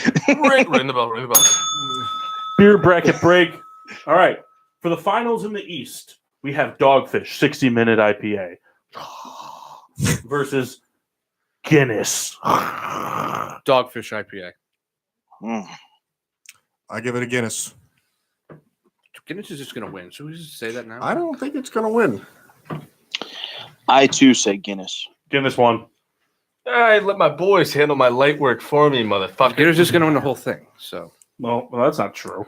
probably All right, Natty Light versus Bush. Bush. You sounded defeated there. Why is that? Because I know how this is going to play out. Miller High Life versus Red Dog. Red Ooh, Dog. Yeah, I knew it was going to come Red down Dog. to this. Red Dog. At least you didn't give up on your guy. That's all that I am matters. happy that Red Dog took down the High Life. All right, and I'd like to lose to them. Coors Extra Gold versus Coors Banquet. Oh man, now this is the real finals right here. Banquet. Banquet. I wrote extra gold this far, Banquet. Ah! Yeah, but you've also ridden Banquet this far. I Extra have. goal, baby. Come on, bring it home now. Soul's about to take this entirely personal, even though it's fun. I don't care. I don't think I've had either. So which one do you like more? Which I believe he had to to go first. I'll be Kendall the picked decider. Extra Gold. Did you? I did. Banquet. See? I can't be that upset though. All right, so Real you're, vindictive. you're getting Sports with Drunk Final Four Bum, bum, from the bum. beer bracket is Red Dog, Busch, Guinness, and Coors Banquet. I think Coors Bank was a real sleeper. Real that's- Cinderella story. They've had good the- matchups. That's the Final Four. We'll be back. Oh, beer bracket break. I knew Jeff wanted the bell. That's why I did it. Yeah. All right, so the Final Four. Up first, Busch versus Guinness. Wow. This is where friendships are ruined. I'm going with Bush. Wait, what? Fuck that. He loses his vote because he didn't even say Bush. So fuck him. That's a vote for Guinness. So we got 2 on Guinness. Me and my boy Kyle right here. Yeah, fuck Guinness. It deserves to be burned. Listen. Hit me again. I'm going to punch you right in the throat. Mute my mic really quick. I'll beat it, but I don't think it's going to make a difference. We're still picking it up. Fuck out of you, all right? Maxime, what'd you pick? Fuck. Wait, Guinness. what was the matchup? Busch, Guinness. Ah, Guinness. This is tough. All right. Jeff said Guinness. Souls, you said Bush. We'd be playing ball at Pelican Bay. Sorry. I'm going to make it interesting. I'm going to go Bush. Kyle, you know, I can be a friend still. So screw you. I love the creamy porter of a Guinness. Don't say you love Guinness after But I you pick also love the Bush. I'm crushability a of the traitor. Busch. Fucking asshole. You can crush Guinness. I love the ability to have 1 Guinness or 40 Guinness. But I love the 30 rack of Busch. But I'm going Guinness. Shocker. Guinness is just going to win. So, Red Dog versus Coors Banquet. Red Dog. Red Dog. Red Dog. I'm also choosing Red Dog in the finals. All right, in the finals, Spoiler alert. we've got Red Dog versus Guinness. We'll be back in just a beer bracket break. All right, I'm clipping a lot tonight. All right, we have Guinness versus Red Dog in the Red Dog. GSW. That a boy, You're Mark. lucky you're that far away. All right, guys, let's all fucking chill for a second, okay? Red You guys Dog. all just got false starts. In the hashtag GSWD beer day like a captain. Doesn't make any sense, but I like it. The beer finals. Red Dog from the Midwest versus Guinness from the East. Actually, Guinness, fun fact, is imported in Norwalk, Connecticut. From Diageo, the same people that make Crown Royal, Captain Morgan, Smirnoff, Kettle One, Guess what Kyle's doing after Buchanan's, this? Don Julio, all that stuff. Going to Norwalk? That's right. Why? You'll find out later on. Are you going to burn it down? That's right. Oh, okay. So you're going to burn down the facility that just like ships it? Yeah. Okay. They can still make it though. I'll go How are you wherever gonna they're get making. there? There's like 30 other coastal states they can ship it to. Not anymore. What? You'll find out later on. Okay. Guess I'm Are we driving gonna down end the up East getting, Coast like, tonight. arrested by the FBI. All right, Guinness versus Red Dog. We're going individually. Red No Dog. shout outs. No shout outs. Hey, I said no shout outs. Sorry, I Maxime didn't do that. Washable. Your vote. Red Dog. He looked right at you. I mean, Woof woof. he's looking at all of us. Jeff Martin. Guinness. Paul Riddell. Guinness. No. That was such a whitey no. No. Souls. Red Dog. I knew it was going to go this way. Yeah, I know you did. That's why it went that way. And I bailed on Guinness twice. Yeah, but go with your heart, not with who you have to ride home with. Just Red remember, it's a tie score, and now you just blew it. Red Dog. I can support this final. But can I tell you something? I think deep down, we all knew Red Dog would become champ. It's the Cesaro thing. Think about I mean- the trips to Pittsburgh we took. Listen. J Mart's bachelor. You know, you Party. should have threw the Steel City. I want you to idea. remember Listen, something, I though. just want you to know that Guinness lost because Kyle's vindictive. That's all. I just Well, I don't want you like to know it. something too, though, Jeff. This was based off of 2018 beers. So next year, when we do our beer bracket, Red Dog doesn't get a chance to defend because it's been discontinued. I know, and that really breaks my heart. But it's We been, can probably find some 30s in a basement somewhere. Yeah, so really up yours because at least I my was- beer will be around next year. so with mine. No, Milwaukee's Best has been discontinued too, actually. Bush. Give 'em- That's everyone's beer. Yeah, but not if I don't put it in the bracket. What if they don't qualify? Well, then you're a dick. No, not if they don't qualify. Do you think they're going to qualify? It depends how many Bush you drink this year. Well, I'm going to have a lot because softball season is right around the corner. That doesn't mean anything. It means a lot. No, it doesn't. Because I usually just buy Bush from No, you me and don't. Mock. You buy sleeves of Fireball nips. Because Vito likes to buy Miller Lite, and Mock and I like to drink the Bush. Mock likes to drink Yingling. Or Gambrinus. Mock likes to drink whatever I'm going to buy him. I'm going to start getting 30 packs of Gambrinus for you. That'd be fucking awesome. Am I right, So, Mock? You'll do drink that. whatever I get you. Yeah, if Kyle's buying beers, then it's cool. I was thinking next year, I want to do a lot of research for next year. I want to make 3 brackets and do one every hour. I want to do domestic beers. I want to do like craft beers, import beers, and shit beer. I'll break your fucking Really nose. start throwing like the Steel Reserve, the Butteritos in there. Yeah, there's a lot of stuff that didn't make the bracket this year. Well, the problem was I mean, It was a good bracket. I I back kind of it. did it on the fly, so there was definitely too much like for the South. How many craft beers have you had from the South? Hard liquor. Oh, no, I can't really name anything. It said hard liquor. That was funny. So that's pretty much an A/B takeover, and that's not even the South. That's in Missouri. But Guinness was robbed. hey, man, No, I don't give a shit. Hey, Guinness. what if I told you that there We'll be back next year. that's right, and there's a 30 of extra gold in Kendall's trunk. I was about to say something, but I'm not going to say it. Go ahead. No, and you gotta say say it. it now. Who says that? Go ahead and I say was it. gonna Go ahead do and say this, it. but then You I- have to promise me you can't hit me. I ain't promising shit. Then I'm not going to Go ahead and say it, pussy. Guinness was robbed just like the Saints, bro. Oh, that's coming from the guy that didn't make the playoffs? Yeah. Oh, Fifth, 20th okay. pick. I just wanted to make sure. I'm okay with the draft pick this year. Yeah, and you traded away all your team, so. We didn't. We traded away one player. One guy didn't play last year. Mm. So it's the same team. No, without yeah, you Brown. guys are only falling apart. Not an endorsement Not by anymore. any means, but Completely. for any of you guys, a podcast that we all like and watch from time to time is Good Mythical Morning on YouTube with Rhett and Link. It'd be cool if they plugged us. 'cause They're doing a March milkness bracket, and they Brands have of it milk. broken down by sugarness or sugary milk, healthy milk, chocolatey milk, and fruity milk. Oh, it's Guidas till the death of me. Guida's actually is how it's Me and pronounced. Jeff finally agree on fucking something. I don't like no. Guidas anymore. No, I actually didn't realize it. It's all cereal milk. Oh. So they're going to soak cereal in milk, 68 different cereals. It's amazing that they get paid to do these things. Do you know what's going to win? Cocoa Puffs. While or we're Golden paying Grams? back student loans. Cocoa Krispies? No, Cocoa Puffs or Let Golden them Grams. default. You They know can only what? call you so many times in 24 hours. Golden Grams is one of the most underrated cereals of all time. What is? Golden Grams. No, corn puffs are the Get best. the Turn his mic off. Golden grams. I think Why one of don't the you most go have underrated. some fucking I honey didn't think they bunches were of the oats, you piece of You shit. like Golden We Grams. got to go to break. You Mock's used to got to make go me to get you bed. Golden Grams All at right, school. continue this Gentlemen, off the air. so Mock what? Sheen, They salute. don't know that. Thank you for joining us. We look forward to seeing you in 2 weeks. Yes, sir. I don't. Come Thank back. you, Kyle. I'll leave you with this. Ben Roethlisberger is the problem with the Steelers. You're Good night, wrong. gentlemen. What a power move. I love it. Eli Manning problem in fucking New York. No, they have way more problems than that. All right, we'll be back in about 5 minutes. We got to do our NTA bracket breakdowns. Oh, shit. We're supposed to fill those out. You got the break. And you got some more questions for us? I have a bunch more yeah, questions. we're going to do all kinds of fun stuff. This has been a very laid back show. I like it. So we'll be back in about 5 minutes. Make sure you listen to whatever Kendall's got doctored up.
he's not throwing touchdowns but is throwing interceptions, I don't know that defense is going to be able to bail him out, especially when you look at how high-powered the Colts are, how high-powered the Texans are, and Tennessee still has a good defense. I just personally think like he can not be fantastic if he's just serviceable. They can win 11 games if their defense comes to play, which they will, because they were good last year. Just they were always starting at like the 40, the 50. But they weren't 40. that good last year. If you go back and you look at the stats, I understand what you're saying. Don't look at the scoring stats. They gave up 4.8 yards a run. That's a lot for a stout defense. The pass defense is Scoring facts is what the big deal is. I understand, but I think the thing too, though, is I think that their defense picked a time to blossom. Watson went out with the injury. Luck didn't play all year, and Mariota is not a deep ball threat. That right there is 6 games that they were able to dominate all year long. When you dominate your division, you're gonna win. And I'm gonna say this: Ryan Fitzpatrick might probably not going to do anything in Miami, but I do think that Devontae Parker will benefit from Ryan Fitzpatrick. Yeah, he's a deep ball threat, just like Deshaun Jackson benefited from Ryan Fitzpatrick. Like it's just going to be like the receivers are going to benefit, but Fitzpatrick is going to be Fitzpatrick. He's going to have those like fantastic games. Then you can have games where he throws 7 picks. Right. But you guys were all in agreement with kind of Flacco being the guy. Do you guys kind of have a stat line you think kind of projection? 28 touchdowns, 13 picks. I think he's just going to be like yeah. I don't know. I just think like they're going to run the ball a lot, let him air it out when he has to. The defense is going to pick him up when he has to. No, yeah. Listen, it's not fact. It hasn't happened yet. I was just kind of curious. It's going to be about 24 17 picks with a modest 5 rushing touchdowns. Actually, that's not modest for a guy like him. Like this Broncos team is going to be like the Ravens team he won the championship with. Defensive oriented, and then he's going to take care of the business when he has good field position. I mean, it all depends where Gary Blackett's going to put his chips in. Gary Black and Wabba Galloway. I'm surprised that the Titans traded for Tannehill, though. They don't play New England. Tannehill's the only player that's beaten New England every year since he's been drafted. Also, Tannehill sucks. But he still beats New England. It's a conspiracy. No, Kenyon Drake beats New England. That was 1 year. The other times he did it. Although I do remember a game where Tannehill hit Landry for like an 80-yard touchdown in the first pass of the game and then finished the day with that many yards and that many touchdowns. So it's kind of like black and white, you know. Well, Tannehill is basically like what you think of a Titan quarterback. Cheeks. No, I think without the injuries, I think he can be a better version of Andy Dalton. He's the poor man. He'll be a franchise quarterback that you need to put pieces around. He's a franchise quarterback that's going to be a product of the system he's in. He's not going to make everybody else better. He won't even the make team is going to work himself as a cohesive unit.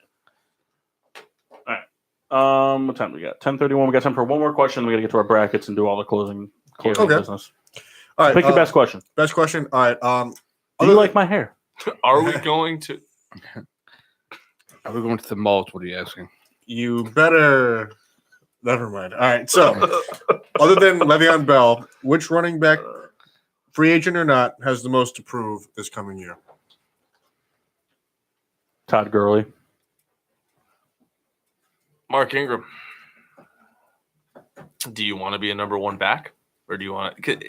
Because I forgot about that. I thought about it, but then I started drinking a little more when we were talking about teams that made questionable free agent moves. I don't understand why the Ravens picked up Mark Ingram. They have a pretty good group of running backs already. And to throw him in kind of confuses me. Because now you have a committee of a lot of similar style backs. So I think I personally think I wasn't done. So I think for him to leave New Orleans, where he was very successful in a 1-2 punch, are you looking to be a lead back? Do you want to be in a committee? I think it's his kind of year to say, hey, I'm a number 1 back or not. Go ahead now. I just think the Ravens think what they had last year was so successful, but they don't understand that people have learned what they're going to do, and they're just going to stuff the shit out of that run. So what does Ingram bring to the tape? That's nothing. What I'm Nothing. saying. Like, what does he have that Alex Collins doesn't? Alex Collins got cut. Well, I mean, I guess a roster spot then is what you're telling me. But you know what I mean? Like Ingram over Collins, and that he's just one of the few backs they had. Ingram might be a little better as a receiver, but skill set wise, they match up pretty evenly. My name His is souls. And I I love loved to it. dip. I'm gonna go with Darius Geis. No, I don't even know who that is. He missed all of last year with the torn ACL. But the Washington Redskins re-signed Adrian Peterson. Don't be silly, Adrian Peterson. But the thing is that they drafted Geis last year to be their guy But he's because he would have been a first round pick if he didn't have all that thing going. Stuff happened. Like he was an asshole. I think the Redskins are going to look to him to be like an extra type of like receiving back / playmaker. And they signed Adrian Peterson to like just get it going. What's a veteran presence as well. To get it popping. If he can't get back to normal, they have Adrian Peterson for the. Sorry. Just making noises over there. Gurgling. No, it's kind of like throat. Oh. I think it's Todd Gurley and Jordan Howard. Todd Gurley is going to need to prove, arthritis is something that every player in the league worries about, but it's not something that a running back, we've really seen over the past couple decades, a running back really have to deal with, especially a young running back. If the arthritis becomes an issue, it's going to shut his career down. I mean, the amount of cuts and the beating that he takes, the arthritis is going to destroy him. And he finished the season on a very poor note last year, injury or not, and he did nothing to help his team in the postseason at all. So he's got a lot to prove, and Jordan Howard's got a lot to prove whether or not he stays with the Bears. If he were to be dealt or not be dealt, this is Jordan Howard's last year of his rookie contract. And because of the way that Nagy and the Bears coaching staff thinks, uses him, I should say, they recognize that they used him poorly, but they want the pass receiving backs. They want that, that Tariq Cohen, Le'Veon Bell, Alvin Kamara, Tyreek Hill style running back.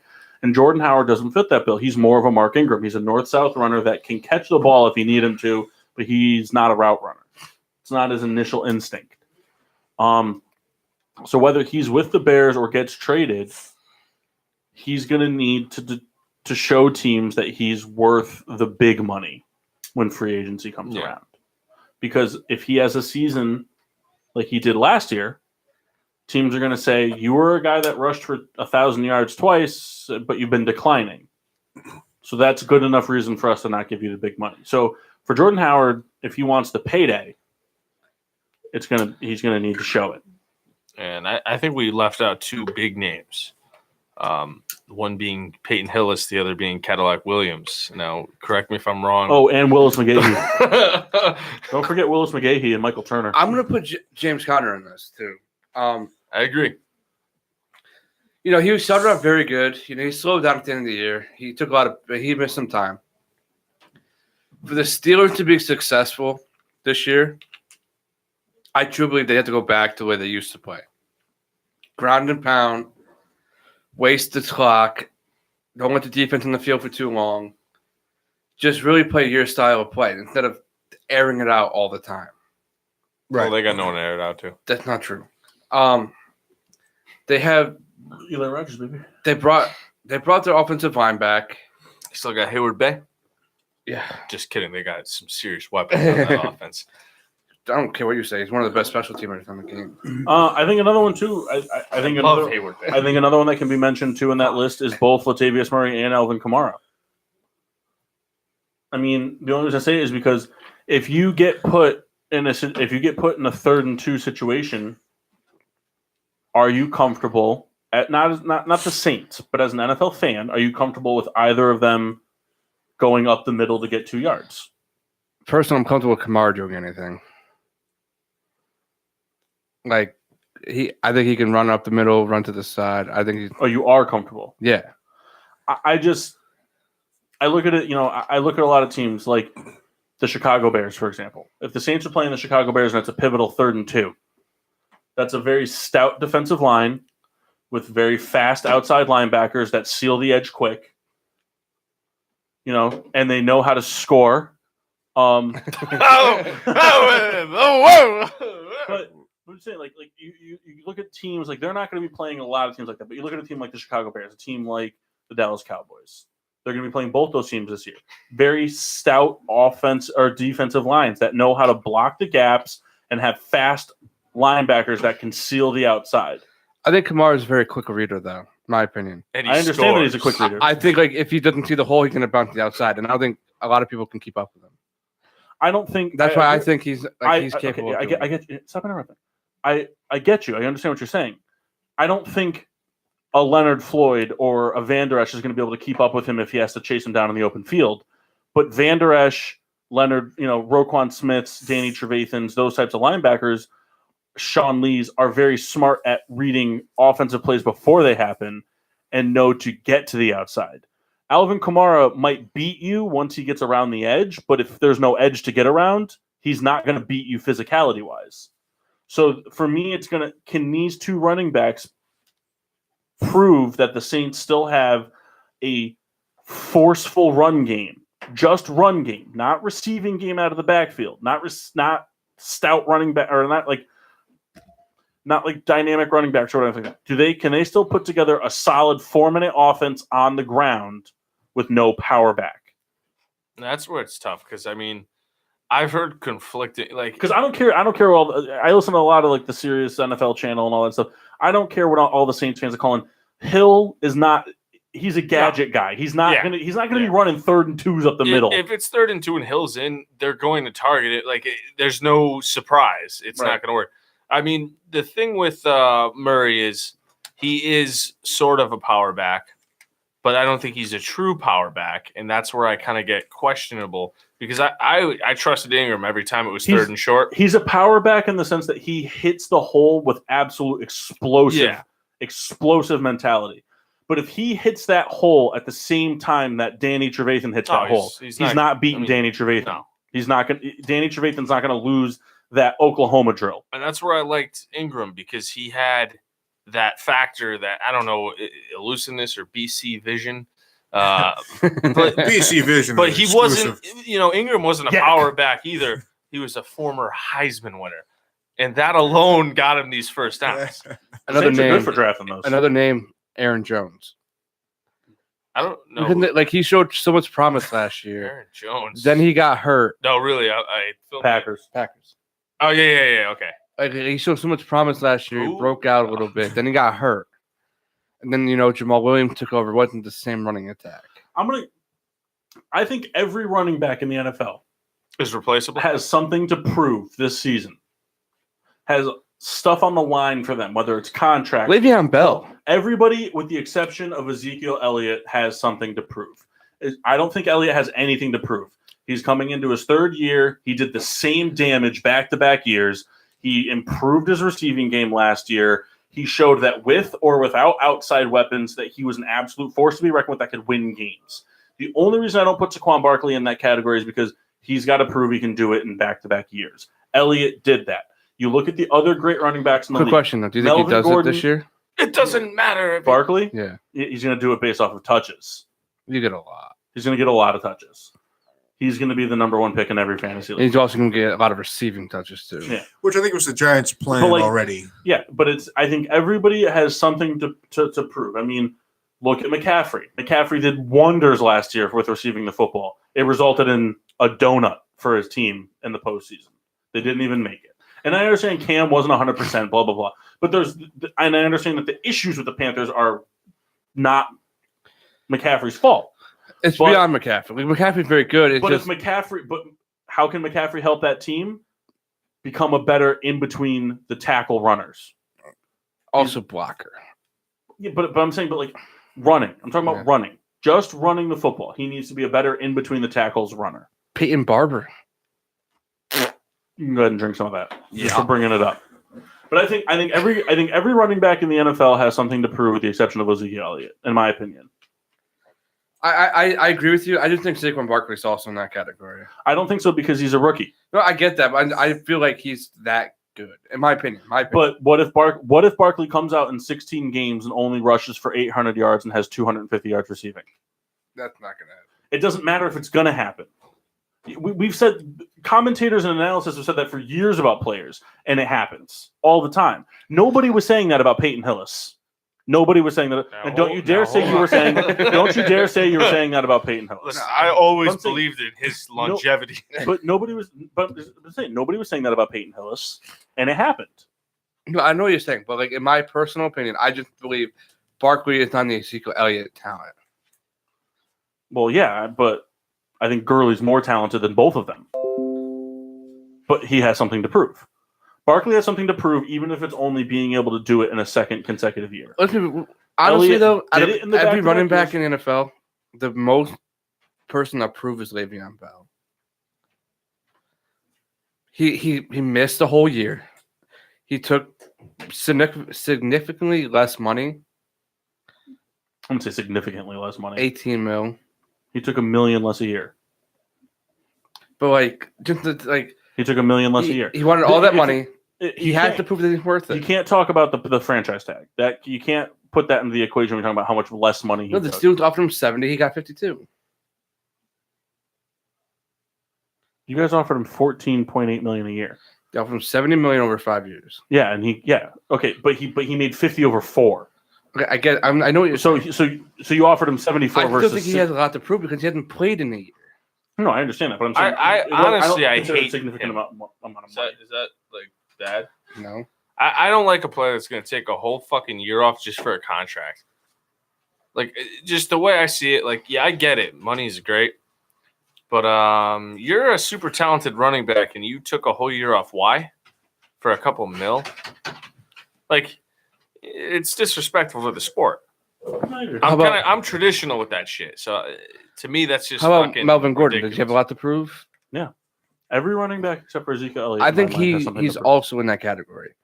He's done enough to where like he's going to be what he is. Yeah, but he has to prove that he can be on the field for 16 games. I'll agree with that. But like talent, like when he's on the field, electric. But I understand that. But for me, that's the biggest thing. Like more than Jordan That's Howard. the only thing. With More than looking for Jordan Howard for a paycheck, Mark Ingram proving he's a number one, the Saints trying to prove that they can be a dynamic run team, only specifically run what about team the Browns? without the power running back. No, I don't put the Browns. Nick Chubb. But we got to He think has a lot about to that. prove. Nick Chubb has to prove that, hey, you got Kareem Hunt waiting to come back. But the Browns have a different issue. The Browns have something to prove.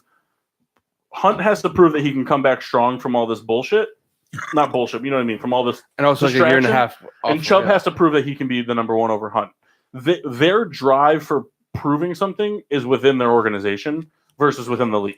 And let me tell you, But it could create a serious issue for the rest of the league if you got two of the best up-and-coming running backs competing to be better than one another.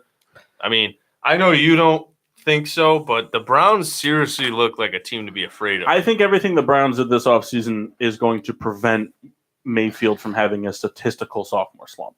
Yeah. He might not be there in terms of completion percentage, and he might throw a couple awful picks here and there, but he's got he's got two receivers. He's got a big handicap. He's got two receivers that can absolutely do so much damage on an 8-yard catch. Now, And he's quick got thing. two And on a running boat, backs, too. and he's got two running. Granted, it's after week 8 is 8 games.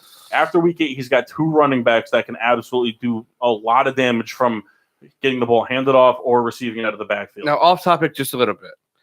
Do you understand the Kevin Zeiter for Olivia Vernon trade? Do you understand? Yes. Because the I Kevin personally Zeitler don't, to because Olivia Vernon? you traded one of the best offensive linemen in football for a guy that's pretty much done. Wait, so you're telling me like when you trade Jimmy Graham for an offensive lineman? I think this Retired. deal happened.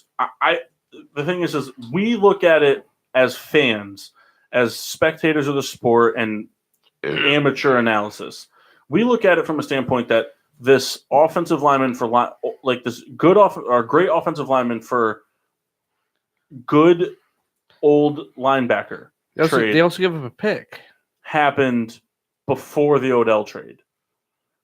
That's But- a score right there. But what you have to think about is the Odell rumors to him not being traded, but him specifically going to the Browns were happening before that trade happened. I think there were stuff in the works for that, and this just kind of came up. I think it was like we'll give you Beckham, but we want a first-round pick and the offensive lineman. And it's like, oh, well, that's too much. Like, blah, blah, blah. And I think they kind of worked out a secondary deal. out of the mix. Personally, I think the Giants were like, all right, you can take Olivier Vernon because he didn't really done shit for us. But I don't think Olivier Vernon has struggled with the Giants because of Olivier Vernon. I think he struggled with the Giants because every member of that Giants defense 3 years ago was poised to be Pro Bowl talent. Every single one of them. No, Every single one of them. I just don't think he's good enough anymore. He's old. He's not old. He's 32. He's not old. He is. 32 is not old for a linebacker. He's not a linebacker. He's defensive end. Whatever. It's old for defensive end. He's an outside linebacker. He's not. He's I'm pretty defensive sure end. he is. I'll take 2 shots. I'm pretty sure. One thing, we got about 12 minutes left, so I don't know if we want to do anything on these brackets. We are. Or what? Just, Gary, we start a little later. We started on time. Not really. Listen, I'll talk to 3 o'clock in the morning. I just want to keep you guys in the loop. He's a 4-3 defensive end, so he's an outside linebacker. He's both. All right, then give me the private stock. You get all I'll take bummed it. about it. I didn't say that you had to take it. Those words never came out of my mouth. Jeff, give me the private stock. Yeah, Around the horn. Around the horn. Around the horn solves any dispute. Ships ashore, hear the dinner bells. Some guys are just trying to score. It's just like, you can't. We'll just be happy with Ham's best. Yeah. Should we go to the brackets? Yeah, let's just go to the brackets. All right, so we filled out the getting sports with drunk, brackets. That's all the rage right now. It's all anyone and everyone was doing across sports. It doesn't matter what sport you're talking about. I mean, NFL analysis, NFL teams, players, coaches, Can't have analysis. NBA, NHL. Everyone's filling out the brackets. It all stemmed from the win whatever amount of money. I think it was Right. $19,000 or something like that. Win this amount of money if you fill out the perfect bracket from ESPN. Ain't gonna happen. I think one guy's done it, right?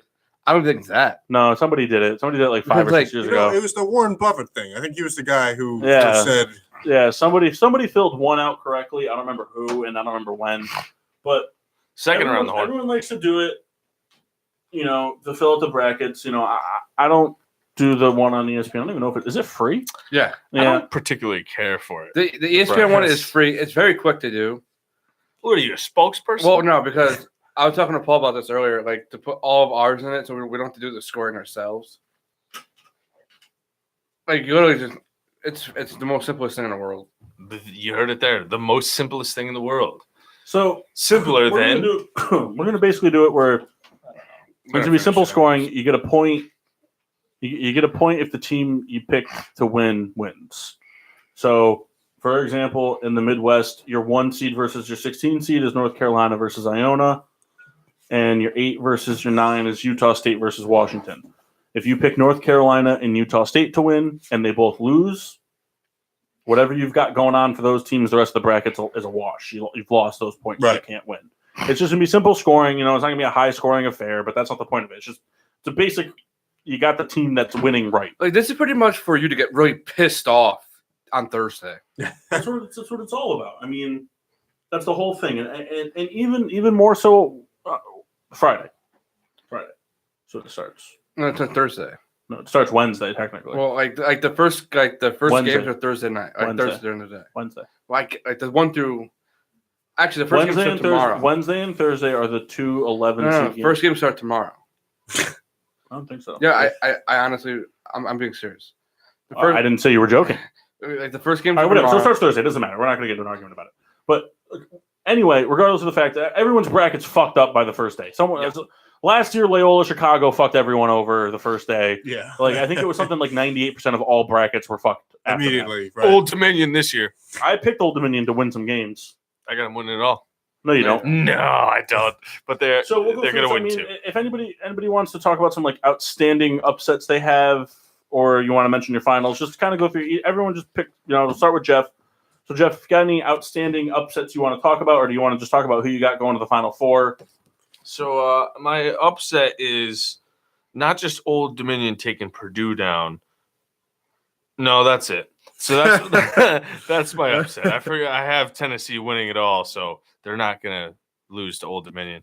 I got Tennessee over Gonzaga. I don't know if you call this an outstanding upset just because of the rank, but I see Gonzaga beating Duke in the Final Four.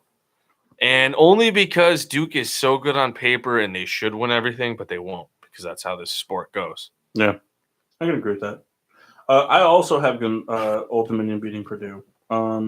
A couple other ones I have. Those are just chickens. I have.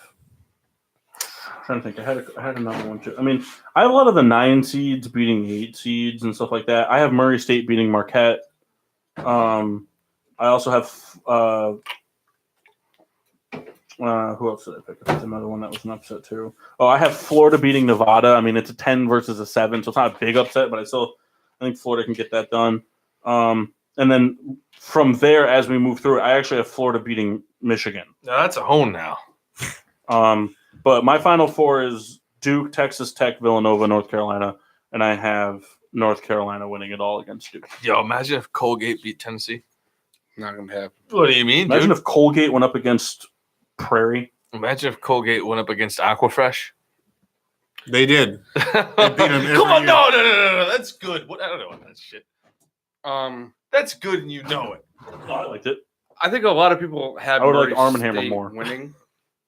They make deodorant. I honestly think Murray State. A lot of people are going to have Murray State beating Marquette because of Ja Morant. I agree with that. Like that was my Jeff's having a nice time. that was my biggest upset. Like I honestly thought like I was thinking about Yale beating LSU. LSU has a lot going on, and Ivy League school usually like advances. Well, After so the does first Yale. round. You hear about those admissions scandals? Yeah, Jeff, keep drinking. But I do have St. Mary's beating Villanova. You know, they beat Gonzaga in the finals, and they're a team that's just hot right now. Honestly, I mean, I have most of the You higher have all seeds the winning. 1 seeds going to the Final Four. No, but I do. My biggest upset would be Yale beating LSU. That's probably my biggest upset. Much like Riddler, I have a couple 8-9s being an 8, but it's incidental. Then 8 games aren't really upsets. Right. You know, I mean, if you check the scores, It's kind of like, all right, they're mediocre. and then we're doing our Final Fours, or Yeah. oh, now. every year when we do the bracket, or when I do a bracket, which is not every year, but I always have Kansas and Kansas State always making it to the final 2 from one side, and this year I have Duke and Michigan making it. So I have Kansas, Kansas State, Duke, and Michigan. Who's winning it all? Duke beats Kansas. Mark submitted his to me online. I got to fill it out on our little Captain Morgan brackets, but he has his Final Four being Duke versus Gonzaga and Purdue versus North Carolina. Purdue? Yep. And then they're a 3 seed. I know. He's got Duke beating North Carolina in the finals. And I'm not going to scroll through his whole thing to look for upsets. And then we also made one for Rita. Her Final Four is all about the upsets. Her Final Four is Virginia Tech and Florida, and then Ole Miss and Ohio State. She lost already. But that's the thing. Did she? Yeah. The people who have no idea are the people who win this all the time. The person who finished in first last year in the March Madness bracket had never watched an NCAA basketball game before. My Final Four was North Carolina, Tennessee, Duke, and Gonzaga. And she has Virginia Tech winning the whole thing over Ole Miss, 103-97. Yeah. Oh, we're doing scores. Nah, she did hers online, like a thing, and then sent me pictures, so like she had to fill out. She the might score. do a lot of private stock. Or we might. No. That's the beauty of Virginia Tech It's might lose. madness. I don't think Virginia Tech loses in the first round. I don't There's think a lot of you think they're going to lose to feedback St. on Louis? that. St. Louis is always one of those teams that wins in the first round, I want to hit. just like Middle Tennessee. Like an Ivy school always beats it. An Ivy school always wins in the first round, and then a 12 always beats a 5. It just depends on which 12. So, what? What are you, like a bookie? Are No, you an NCAA tournament bookie? That's what's happening. Hey. That's what's You got a happening. 99.9% chance of Listen, 12 this beating the 5, guy- but you got to rank the 12s 1 through 4 with the backgammon side of it, with the horse winning. You got to This- make sure the listen, planets are listen, aligned. And you got to listen. do it by your mom's alphabetical birth This guy certificate. right here, he scores. I'll guarantee you a 12 beats a 5 this year, Okay. and it's probably going to be Murray State. It's not. Mhm. It's gonna be probably Abilene Christian There's also like a lot of schools that can't play in the tournament, like Arizona, who or aren't in Albertus it. Magnus. But Arizona, they usually win. You almost said it. But Arizona usually loses in the first round. Well, Arizona can still make it. They didn't make it. Just they're playing for the 11th seed versus St. John. Arizona State, look at it in the West. They go like Arizona University. no. Arizona State's better anyway.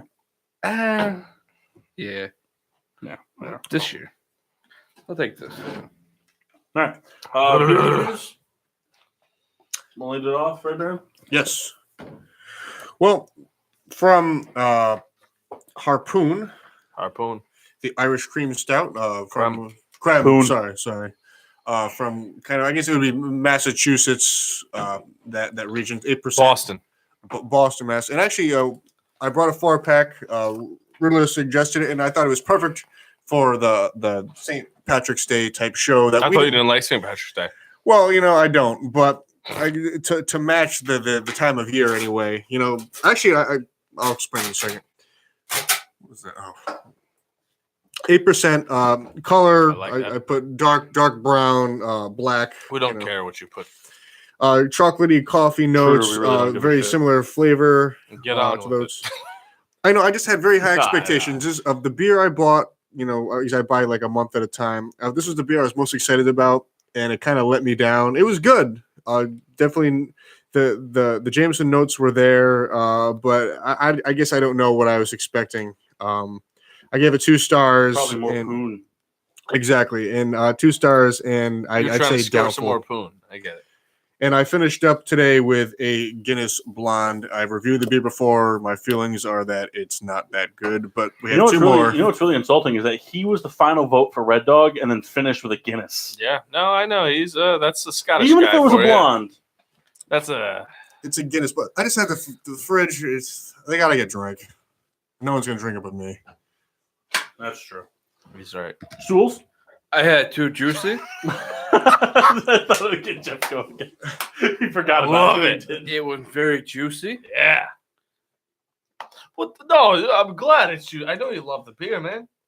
Souls has a You book. slap at me, I slap at you. We got him a beer review book, and it's probably in a landfill. I know exactly where it is. Where? Then why don't you bring it? This was a nice thing that Paul got for us. These are all the beers I've had before, so what's the point of writing them? I don't know. All right, I well, guess then I bring don't your know. beer book next week and give it to Mass. He brings a different beer every week. Anyways, so All right, I'll take it from his room and give it to Mass next week. it was very good. Like usual, it's my second favorite beer of all time. Behind Magic Hat. Get out Number of 8. here, bro. J. Mart. So I'm kind of with Kendall. There are hints of the Jameson present. I actually wrote, if I wasn't Irish, I'd pass. I love the hint of Jameson, but overall, it is bland. There's really not like a distinctive factor to the beer. There's more of a, I don't know. I don't see the Irish cream. I just see a stout with a little bit of Jameson. That's all I see. A little disappointing. But what can you expect from Harpoon? Poon. Well, I also had the Poon beer. And I'm kind of on the same boat. It wasn't the worst beer I've ever had. I mean, I only gave it 2. I gave it 3 and I regret it. I definitely got the Jameson notes, which I didn't dislike the Jameson notes, but because it was so bland in flavor, I got more Jameson than I got beer, so it was just Correct. too boozy for a beer. Correct. Like it was an 8%er, but it felt like I was drinking like a 12% beer. Also correct. There was no creme to it. It didn't taste Yeah. creme. No. Guinness is cremier than this. So I gave it 2. Yeah. And then I finished off with gotta flip through all these note pages here. Now. I finished off with, did I skip pages? What did I do? Oh, here we go. I finished off with You Like a the Juice from Beard Brewing, a dry hop double IPA out of Stonington, Connecticut. 7%, strong color, citrus and skunky. Flavor was citrus and floral. It was very hazy and citrusy. It was very smooth drinking, but it was definitely like a 1, maybe 2 type of beer. And I'm not drinking a 4-pack. Yeah. I gave it 3 stars, and maybe I'd get it again. I mean, It's a hole now. it was a serviceable beer. I mean, it's something that I would enjoy having a couple of it, like a picnic or something like that. But That was something that So's picked up a while back, right? I think so. Yeah. I think he hated it. That's why I grabbed it out of the fridge because nobody's going to drink those beers but you. So We got to clean out that fridge too. The mass is a knack of bringing a 6-pack, drinking one, and then bringing a 6-pack next week. Social media. Make sure you follow us on all social media platforms. The Red Baron can tell you where you find us. Yes, Facebook, Getting Sports with Drunk. Twitter, GSWD_4. Make sure you use the hashtag GSWD for all your daily uses, whether it's filling out a March Madness bracket or being stooled Instagram. or scoring or pooning. That's right. Instagram also Getting Sports with Drunk. We're on every form of media you can find us. Except Twitch. Except Twitch. And actually, honestly, you could even use the hashtag GSWD for getting jiggy with the fam, yo. That's right. That's right. If you're scoring with the fam, scoring with your boys. That's right. If you're scoring with the fam, you might be from Alabama. If you're scoring with anyone. Yeah. You're scoring with us. You score. You know what I'm saying? No doubts there. No doubts there. Real quick, we finished up a show from Litchfield Distillery. Yeah, that's right. Tuesday? I'm pretty pissed off. We're going back. They loved us. We loved them. Real quick, I'd like to give a shout out to the ass. And you know what? I was going to bash the customer I had, but I'm not going to. Well, we're going back again. Stay anonymous. And they do a lot of events on weekends, so we'll get you in there. Don't worry about it. Good. But yeah, we went to Litchfield Distillery in Litchfield, Connecticut. But yeah, we interviewed with Naomi and from the Matrix? Jeff. Yeah. What? I don't think it was Jeff.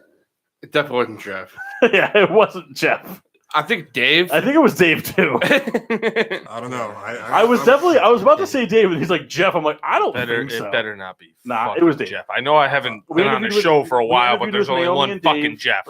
We interviewed with Naomi and Dave about the product line, and the roots of their company and all that. You know how they scored, and before that, Naomi and Melissa were nice enough to give us tours of the distillery, show us the bottling line, the barreling facility, all that stuff. Make sure you keep an eye out at all your local package stores. For those, they do distribute to Massachusetts, Rhode Island, surrounding states of the Connecticut area. But Connecticut born, Connecticut grown, all handmade, fresh local ingredients. They make 6 bourbons. They make a regular, a 10-year if you can find it. It's hard to come across. And then a vanilla, a coffee, a cinnamon, and that might be it. And then they make vodkas. They also make some fruit vodkas, which are not your average fruit vodka. Don't compare them to the Smirnoffs and Burnett's of the world. They are fresh fruit. They taste like fresh fruit, smell like fresh fruit. They're very good flavored vodkas. And they also make a gin, and if you can find it, a barrel-aged gin, which is fantastic.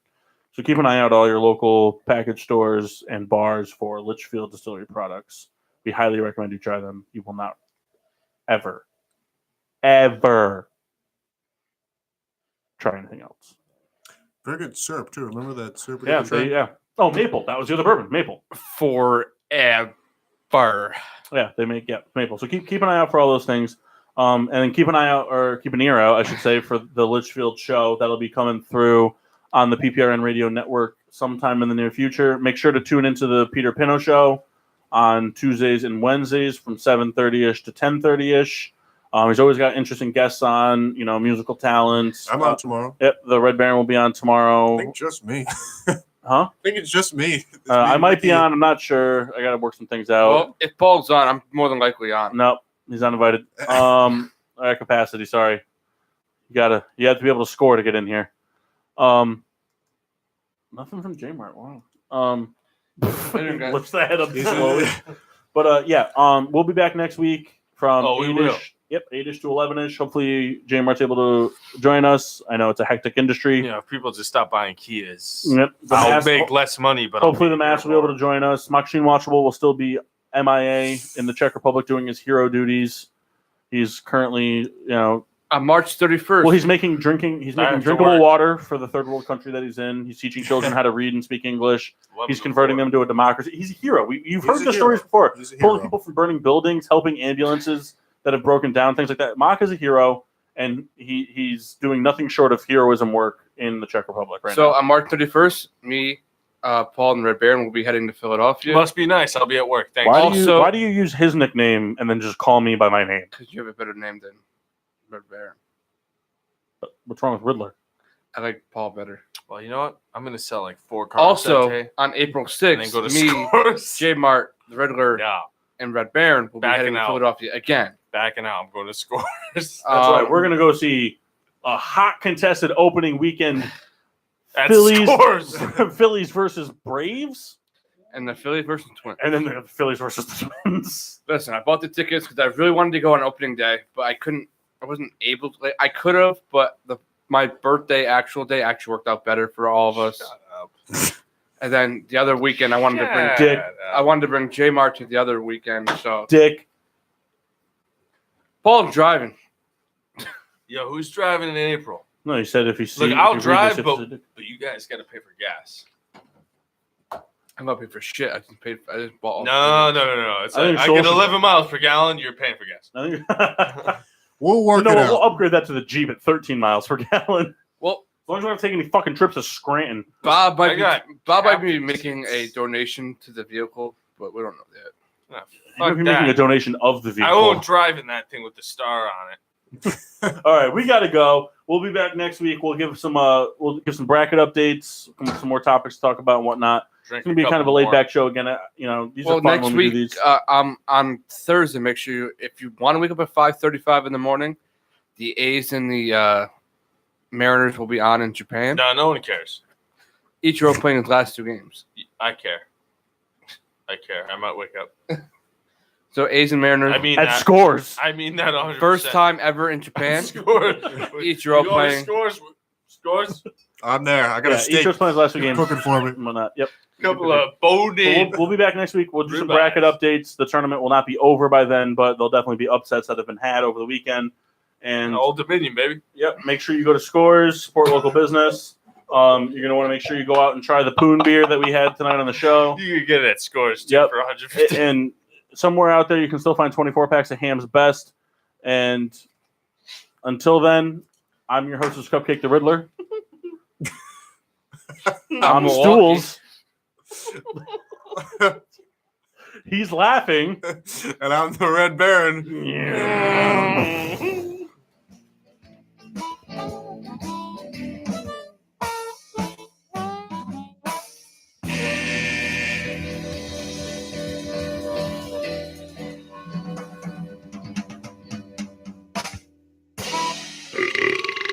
Yeah.